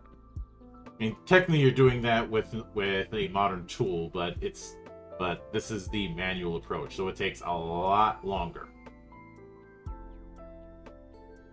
And his shell is so ornate. Mm-hmm. He must be used to it at this point. Must be used to it, and I'd imagine it's also a good flex. That is true. Look, pain tolerance flex. Pain tolerance flex as well as the standard "don't fuck with me" kind of look that a lot of animals and a lot of armies have used over the years. Yes, the posturing, as it were. Mm-hmm. You know, the certain lizards being very brightly colored to say, you may eat me, but you're not surviving the meal. Yes. And more than one army has bluffed their way out of victory by looking dangerous, even if they aren't as dangerous. Yep, and animals do that too. They mimic the poisonous-looking animals or venomous-looking animals, whichever one.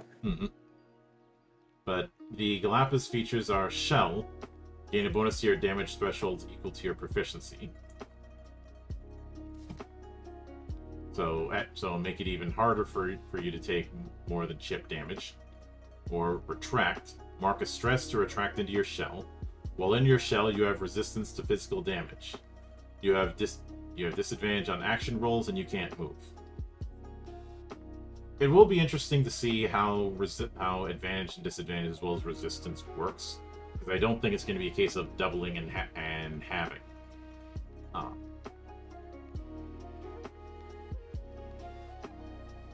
True, probably not. What the fuck? Oh.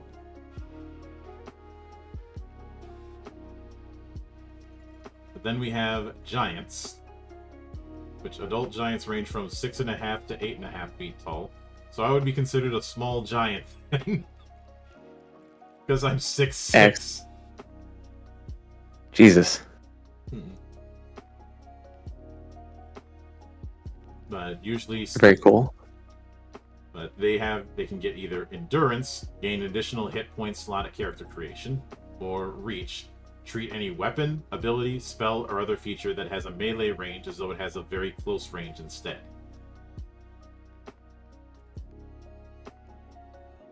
Oh, I see. Reach sounds very good. And it would certainly make sense to have that kind of reach effect when you're that damn big. Yes. And he got long arms. Some of these giant arts, they have seemingly very long arms. It looks like the arms go all the way to their knees. Yep. Or like almost past their knees. Yeah, damn. Which would mean if somebody tried to escape from melee, they'd probably have a harder time. Absolutely. In a fight, especially with swords, having long arms is such a boon. Imagine giving them a reach weapon like a spear or a scythe. Oh yeah. Well, it only affects melee to very close, so maybe that wouldn't affect anything. I don't know We'll get to about that spear when we get to stats. equipment. But Yeah. I do. Though the image that we've got here of the adult giant in a dress, I can only imagine the nightmare it would be for whoever is the seamstress to make a corset for a giant. Yeah, dude, where do they find all that fabric? She looks majestic though. Though I would let her punch me in the face. I could see some giants preferring loose clothing for that exact reason. Yeah, they probably also have to have stretchy clothing. Let's see, but then we have goblins. Nowhere near as bad pun goblin as, well, bad pun goblin. And they can get access to either Surefoot, you ignore disadvantage on agility rolls, or Danger Sense. Once per rest, mark a stress to force an adversary to reroll an attack against you or an ally within very close range. Goblin. These are some good goblins. They got all kinds of flavors for them. Let's see, then halfling. I do like we have the size comparison thing. So they're very cute. Yep. Halflings can either take Luckbringer. At the start of each session, everyone in your party gains a hope.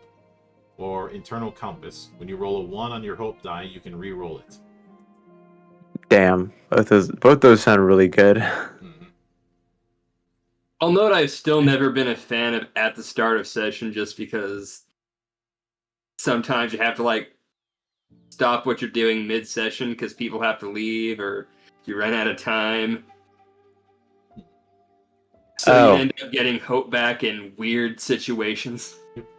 Yeah, but I mean, you could also just be like, yeah, it doesn't count this time because we had extenuating circumstances last time.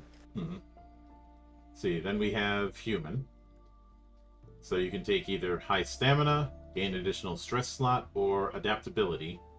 When you fail a roll that utilizes one of your experiences, you can mark a stress to reroll.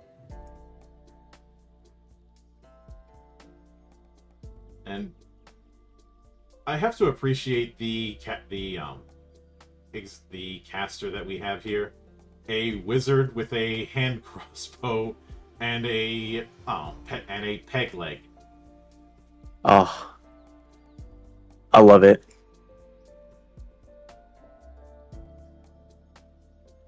Yeah, this human art's very good. There's a lot of big hat going on. Yeah. And the color art that we have is he's clearly using it.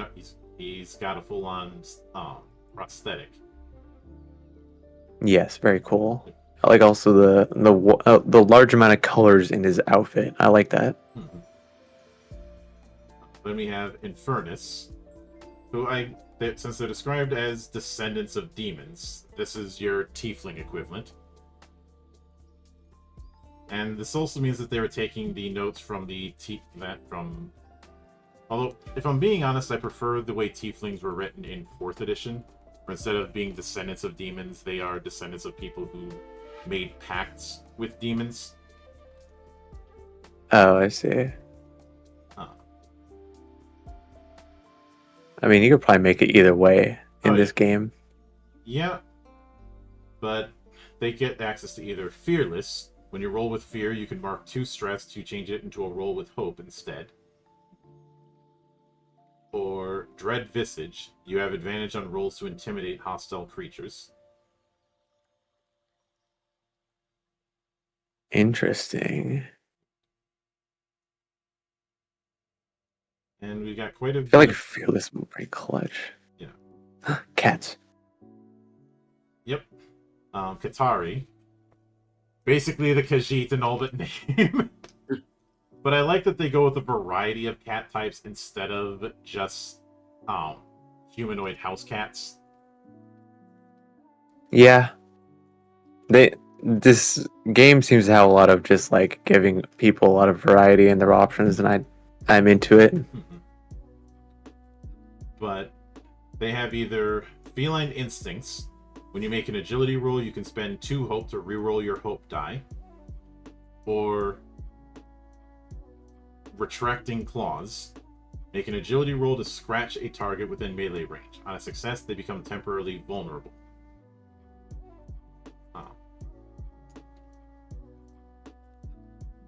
I wonder how useful vulnerable is, because that could be pretty good. Mm-hmm.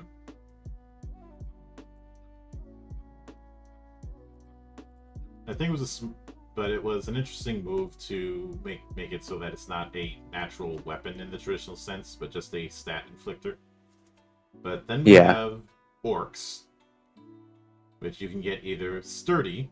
When you have 1 hit point remaining, attacks against you have disadvantage. Or tusks.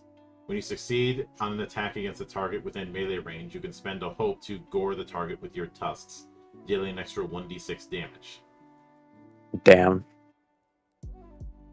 I guess you could take sturdy if you plan on getting your ass beat very often. Yeah.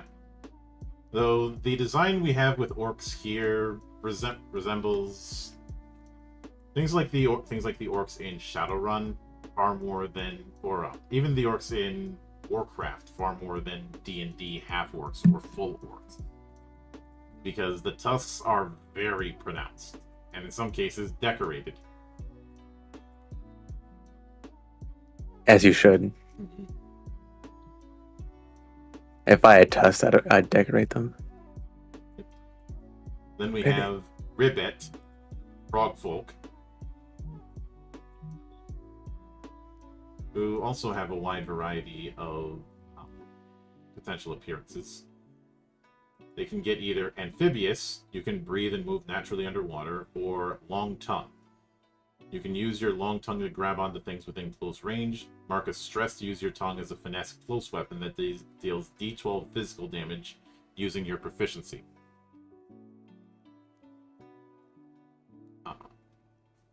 So things that are considered natural weapons in 3 treated more like resource-based bonus abilities that follow up on attacks. It seems like that so far, but I am putting the asterisk of subject to change. Are they still going to change the? Well, I guess they could change it. I mean as we get further into the book. Oh, okay. Let's see, but then we have Sima, which are monkey folk. So you can either get natural climber, you have advantage on agility rolls that involve balancing or climbing, or nimble, gain a +1 bonus to evasion.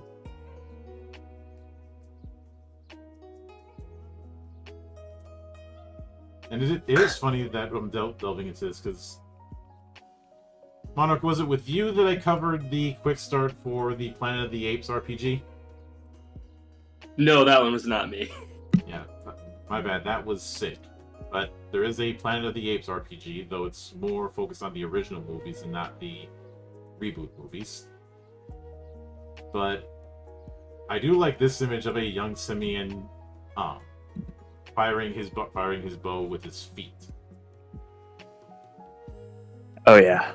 And for those who think that's a bit of a stretch, there are contortionists and the like that I have seen who have done this exact thing. I mean, humans are basically just apes, right? So if we were even more monkey-like, imagine what could happen. People could be doing shit like this. I do like the art for these guys too. Also, I do like how they there's a wide variety in monkey types, or I guess ape types that you could play with. Simia. Yeah, it doesn't have to be the chimpanzee and all but name. If you want to go gorillas, you can do that. Yeah. Or orangutan, or like a macaque. Yeah. It also looks like we have a gorilla simian pirate. Yeah. A lot of swashbucklery kind of vibes coming off of the Simia right now. Which I am completely here for that. Yes. Same though. And you have the option of mixed ancestry. If you want to take that approach. And god damn it, Maxim. I was trained in guerrilla warfare. Oh god. Shut the fuck up. And you call my jokes bad. Both your jokes can be bad at the same time. Not mutually exclusive. Yeah. But for mixed ancestry, step 1 is determining the combination. Step 2 is choosing the features. You have to choose the first feature from one ancestry and the second from another.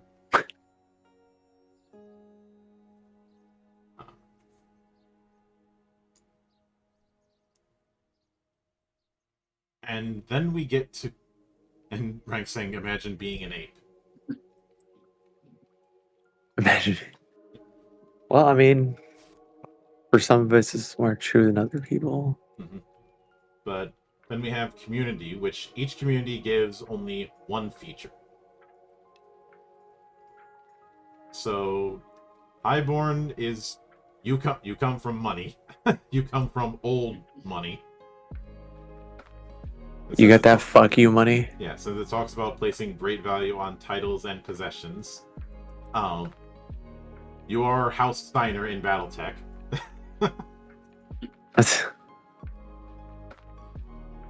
But your community feature is privilege. You have advantage on rolls to consort with nobles, negotiate prices, or leverage your reputation to get what you want. Damn, the game really said if you're rich, you got privilege. Is so real for that?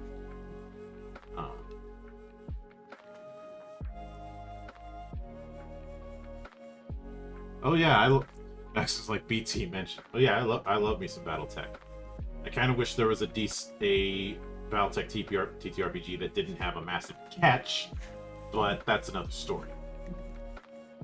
But then we have Loreborn. So you're from a place that favors academic or political prowess. Basically a university brat. Your community feature is well-read. You have advantage on roles that involve the history, culture, or politics of a prominent person or place. Fucking nerd. And Orderborn. You were raised in a church or a temple, essentially. Or just some very orderly society. Community feature is dedicated. Record 3 sayings or values your upbringing instilled in you. Once per rest, when you describe how you're embodying one of these principles through your current action, you can roll a d20 as your hope die. Oh, pretty cool. D20 instead of D12. Pretty creative. Very powerful. Yeah, that's very powerful. Probably very situational too, but very cool. A lot of creative potential. Yeah. I hope there's some examples somewhere in this book about those sayings, because this is a lot more open than some of the others we've seen so far. Mm-hmm. Yeah, and especially when you get 3 of them. You get 3 things, and they give you a D20 on your hope die. That's pretty crazy. Yeah. Probably would have to be very, very situational. Mm-hmm. Then Ridgeborn. So you are very mountainous folk. You are a very mountainous folk.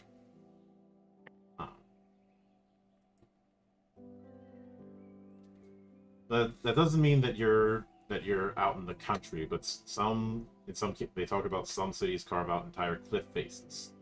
Basically, you're up in the rocks. Yep. Their feature is steady. You have advantage on rolls to traverse dangerous cliffs and ledges, navigate harsh environments, and use your survival knowledge. So you know to be quiet on the mountain, because speaking too loudly can cause an avalanche. Yes, which could be pretty cool. Unless you don't go to like those kinds of environments in the campaign, which would kind of suck. Let's see, then Seaborn, which is self-explanatory. You're either an islander or you lived your life on a ship. Pretty cool. Mhm. Ah, Damn, that's a big ass ship. Fucking town ass ship. I like that. yeah. I've in one of the settings I'm writing, I have had this idea of city ships, basically massive amphibious ships that are the size of a small city, and obviously hence the name. Um, if you need a visual representation, think of the city ships in Mortal Engines. Oh yeah, I was actually just thinking of Mortal Engines because after seeing that, But their community feature is Know the Tide. You can sense the ebb and flow of life. When you roll with fear, place a token on your community card. You can hold a number of tokens equal to your level.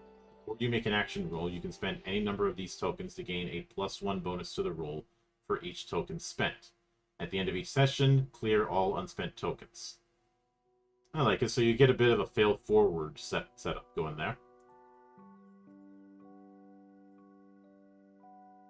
very nice. Then we have Slyborn. So you're in the underworld in some form.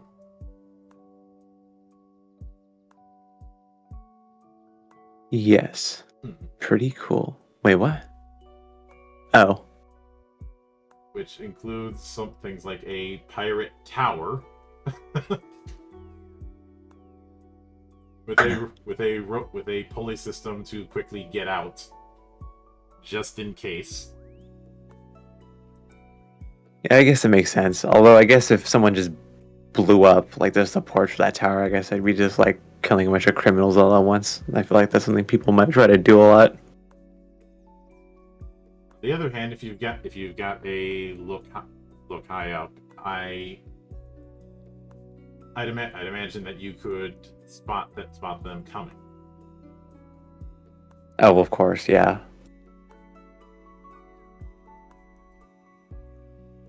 But maybe like a spec ops team. Get in there.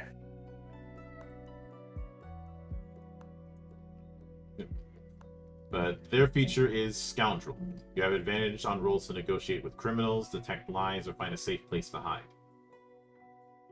I do like that there's this in-universe card game, Sly 5, shown here.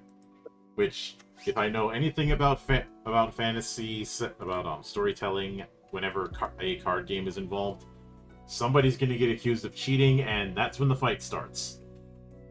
Always. It's happened to me often. I was very confused by this picture, though, because it's called Sly 5, but there's like 7 people sitting at the table. Oh. I do like the description they give for it. A card game that requires deception and skill. Cheating isn't against the rules. Those who are caught will have a finger removed. The dealer chooses which one. But I feel like they could also open up to, oh, you're cheating. No, I'm not. Yep, and then the fight starts. And then the fight starts.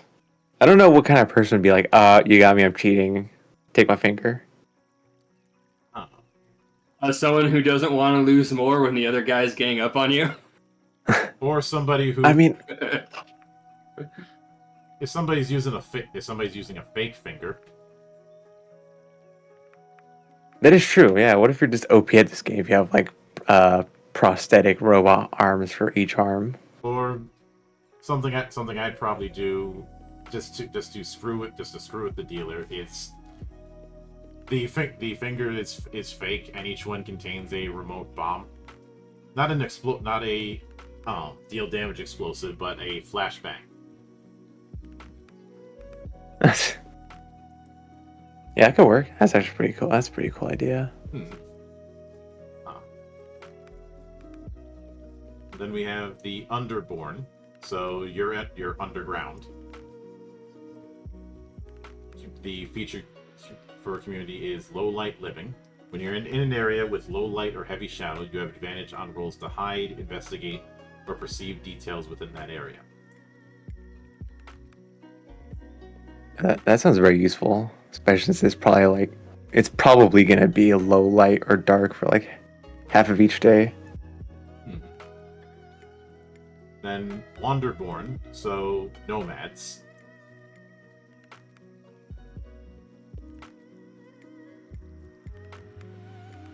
Now, whether it be nomads through a fleet of ships or through a herd, the point is you don't stick around in one place very long.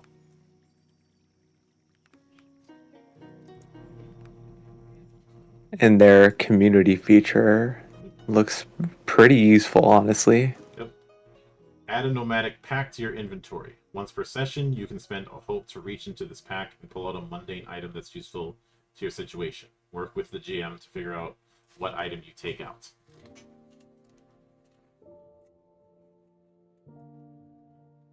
I take out my death laser and it kills the boss instantly. I'd imagine most GMs would say absolutely not, since it's supposed to be a mundane item and a death laser is not mundane. Well, in my nomadic community, it was mundane, so actually, you have to let me. Oh yeah. Also, what was I gonna say? Yeah, Craft Worlds from 40K. I was thinking of that too. Yeah. Pretty cool. Then we have Wildborn, so you've lived deep in the forest. Their feature is Lightfoot. Your movement is naturally silent. You have advantage on rolls to move without being heard. I feel like I have that sometimes because I've had this bad habit for years of somehow sneaking up on people without even trying. You're just built spooky. Yeah, but I'm a foot taller than most of my colleagues, and yet somehow I'm able to sneak up on them without trying.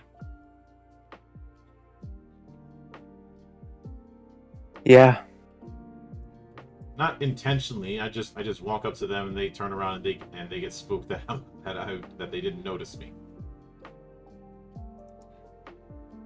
You would think being bigger than everybody else that would not be the case.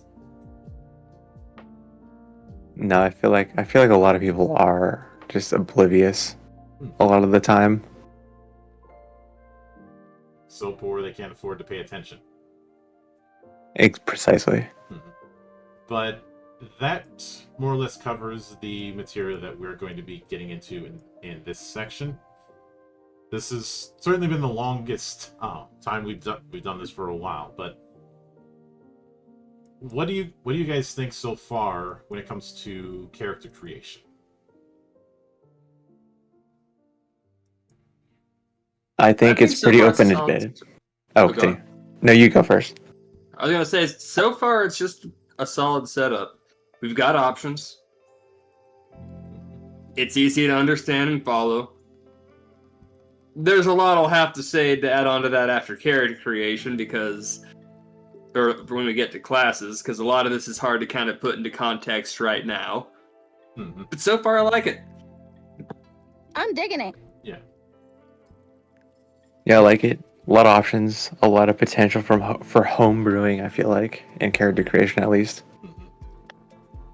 And even though it is clearly I have lamented the consistency issue with certain fantasy games about nailing down what sort of fantasy they are. This is clearly heroic fantasy, and it's very much designed around that. So it doesn't have I know some people are taking the approach of, well, I've said, oh, you need to have a setting, you need to be setting agnostic. A vibe can suffice just as well as a setting. But there needs to be some kind of direction.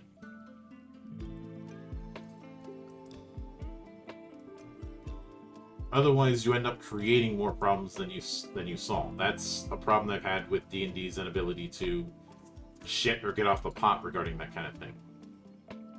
Because the developers and the apologists alike will tell me until they're blue in the face that you can use D&D to run any kind of fantasy. And yet, the weapon types, the abilities, the races, the classes, and the way combat works all skew towards that British Isles pastiche. And it's a case of shit or get off the pot. And I've often said, if that's really the case that you can use it to run any kind of fantasy, why do exotic weapons exist? It could be cool. Yeah, why is a Qatar an exotic weapon, whereas if I was running a more India-themed campaign setting, something like a Qatar would be at most a common or uncommon weapon. Yeah, that's a good point. Or if I'm running a Japanese-themed campaign, consider the fact that shields aren't really a big thing in that part of the world, in the traditional sense. But the most common way to equip a fighter is sword and board. I've seen some people say that you can interpret the shield as them using the sheath, but that's a bandage, not a fix. It's also cope. Yeah, also shield and scabbard, completely different. You can't use a scabbard as a shield, no way. We've seen characters in various anime that have done that, but a shield is not a scabbard. Yeah. I've certainly done that myself, but I have made it very specific that it's only applicable for melee attacks. Some people take a dual wielding approach, but dual wielding in the world's most litigious role-playing game has a tricky history, and it's never quite felt like the fantasy that it should be. No, I think the nadir was honestly 3rd edition in Pathfinder's approach to dual wielding, where you had to take a few feats in order to make it not shit. Monarch, you know what I'm talking about. And it still wasn't that good. Yeah. It provided a case study in what I call pay to not suck. Were you paying to not suck? Were you? Because you still sucked more than one of the other weapon tags in those two games. I was gonna say, it sounds like you still kind of sucked. Yeah. Pay to suck less. Pretty much. Just because there were so many penalties that you took for doing 2-weapon fighting, unless it was these very specific kind of weapons, and you had to meet a bunch of prerequisites.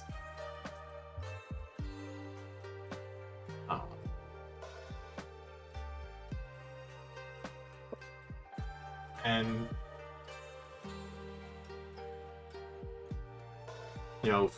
back, and of course, and I'd say another case of pay to not suck from both 3rd edition and Pathfinder is my whipping boy known as Whirlwind Attack.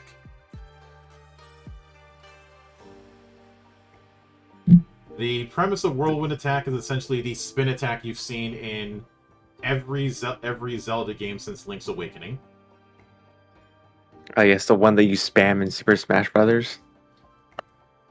Not you specifically. I mean, just anyone that plays Link. Because you're using it a lot in the video game, in his own video games just as well. You're taking 3 feats to effectively do the same thing you can do with Cleave and Great Cleave. Mm-hmm. Oh hell yeah! And the feats you're taking to get to Whirlwind Attack aren't that great to begin with. Yeah, you have to take a bunch of feats that aren't that great in order to get to what you actually want. Because to get Whirlwind Attack in Pathfinder, and this is Pathfinder 1E, obviously. Oh. Link to the Past, not Awakening. My bad. You need a Dex and Intelligence of 13, and you need the following feats: Combat Expertise, Dodge, Mobility, and Spring Attack, and a BAB of 4. That's so many feats. That base attack bonus is almost pointless because you can't have that many feats before then anyway. And combat expertise is situational as hell. Dodge, you're spending a whole feat slot just to get a +1 to your AC. I mean, that's probably the best one of that list. And just straight up boosting AC. I mean, yeah, that makes sense. It's fine. Yeah. Mobility, which you need dodge for, only gives you a bonus against AOO. And only against attack? That's kind of lame. yeah. And spring attack, which you need dodge and mobility for. Basically, it's a move and attack. That doesn't provoke AOO. Which is only going to help you against things that have reach, really, because you don't provoke attacks by just moving in anyway. But it's moving out of their threatened area. Yeah. But you see why I use this as an example of that whole pay to not suck thing. But you still suck. Yeah, a little bit. And roll hit attack's not even that good. It's so much for something that's not that good. But I blame Monty Cook for a lot of this because he was on that bullshit of system mastery should be rewarded and system ignorance should be punished. When Max was saying that the dodge in third edition D&D was only against one target that you selected? Yeah, third edition it was so much worse because you could only got the +1 against a very specific guy. Like you could change it, but I said Pathfinders is okay. Mm-hmm. But yeah, I don't even have an issue with the concept of the beat tree. I have an issue when so much of it just sucks, and you're only taking it to get to the higher portion of said beat tree. You end up with so many levels and feats that just feel dead. Like you're not actually getting anything. You're just wasting level up after level up. Yeah. I think that's the reason why when 5e decided to do feats, they did the approach that they did. Especially given the obscene amount of feats that were available by the end of 3E's lifespan. However, that pendulum can swing both ways. And whether you swing too far to the left or to the right, the problem is you swung too far.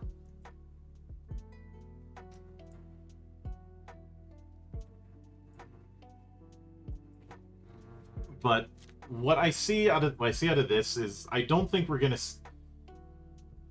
The only place I could see the trap problem really coming in is maybe the ability cards. I'm pretty sure some people are going to treat that as the same as an ability bar you would see in an MMO because that bullshit is still going to show up, even though I think a lot of people who say that a given RPG feels like an MMO don't know shit about how MMOs actually work.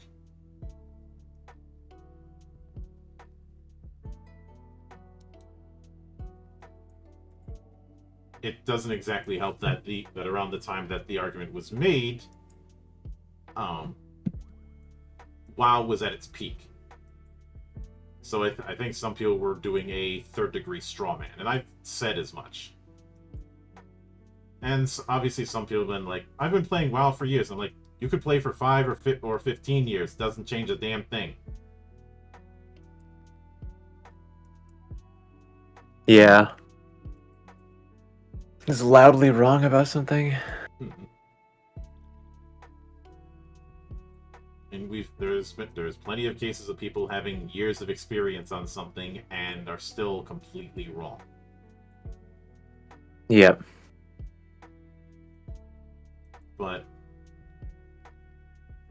I think the only problems that we had is one or two features that were a little bit maybe too broad for their own good. Yeah, the Loreborn, I think, really could have used some more specifics for how that works. A lot more Oh, you mean examples than I did earlier. You mean the order people? I can't remember what they're called. Orderborn? A Loreborn. Oh yeah, maybe it was Orderborn. It was. Where you pick the 3 phrases. Yeah. Yeah, Orderborn. That could have used some examples and guidance. Yeah. For real. It was weird because we had such a good example set up earlier with the experience sets. Mm-hmm. Pretty much. But I'd imagine that because there's a lot of cultures and a lot of fiction that involves some sort of honor code that you can just steal from that was their thinking. But the reason why I'm so big on the whole examples thing is it is important to nail down where the line is when you have something that's this broad.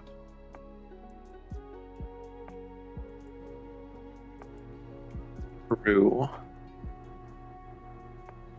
And I agree completely. I do not think relying on player or GM veterancy is a viable option. Stan Lee at one point said every comic is someone's first. And I think to a certain extent that can apply just as much to TTRPGs. I mean, I feel like it applies more to TTRPGs because, like, you have to, like, interact with it much more than you would interact with, like, a comic book. Mm-hmm. So you have to have more input. Yeah. But the point is that is assuming genre savviness, which I did see some people try and throw at me when I was very critical of the world building aspects in, say, Fabula Ultima. And I will be again when I do a revisit of that later in the year. But relying on the table to be highly savvy is making a massive assumption, because you may have some people if I'm running, say, a horror game, you might have some people who are very familiar with a lot of the tropes in, say, slasher films, but other types of horror, not so much. Now, some of this can be solved if you do what I do and write out a primer in advance, but that's not something that's in the rules. So, for the purpose of this, it doesn't count.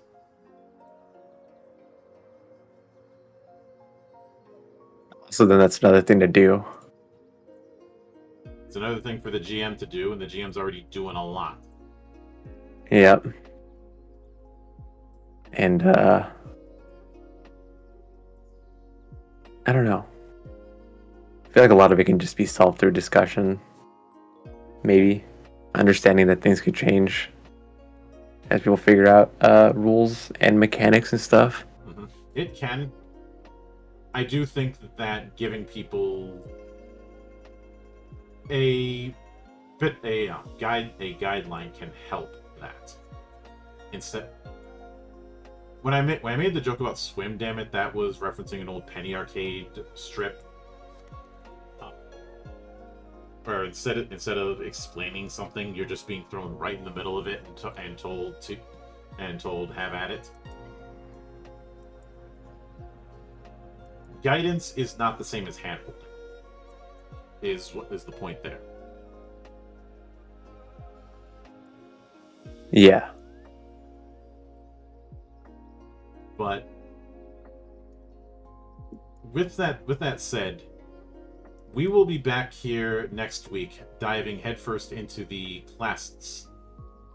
And let me check the schedule so I can make sure I'm not talking out of my ass. So next week we're going to be covering part 1 of the classes. We'll be covering the Bard, Druid, Guardian, and Ranger. We won't be going into each of the individual cards for them, just the features and the like, which is the reason why we had to do it the way we did, because Druid is going to have more features than a lot of the other classes here. Yeah. And a Ranger also has the companion making. Mm-hmm. Which, that is going to be a tricky affair, to say the least. Yeah. But to everyone who stuck around, my sincere thanks to all of you for coming to the show and enjoying the madness that happens here, and I hope you stick around for some of the other stuff that I do here in this temple. And there'll be plenty where that came from, as there always is here, on the open bar of the internet. But until then, on behalf of the good brothers present and not present, my name is Mildra. I am your gaming monk. Stay fucking frosty, everybody.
Om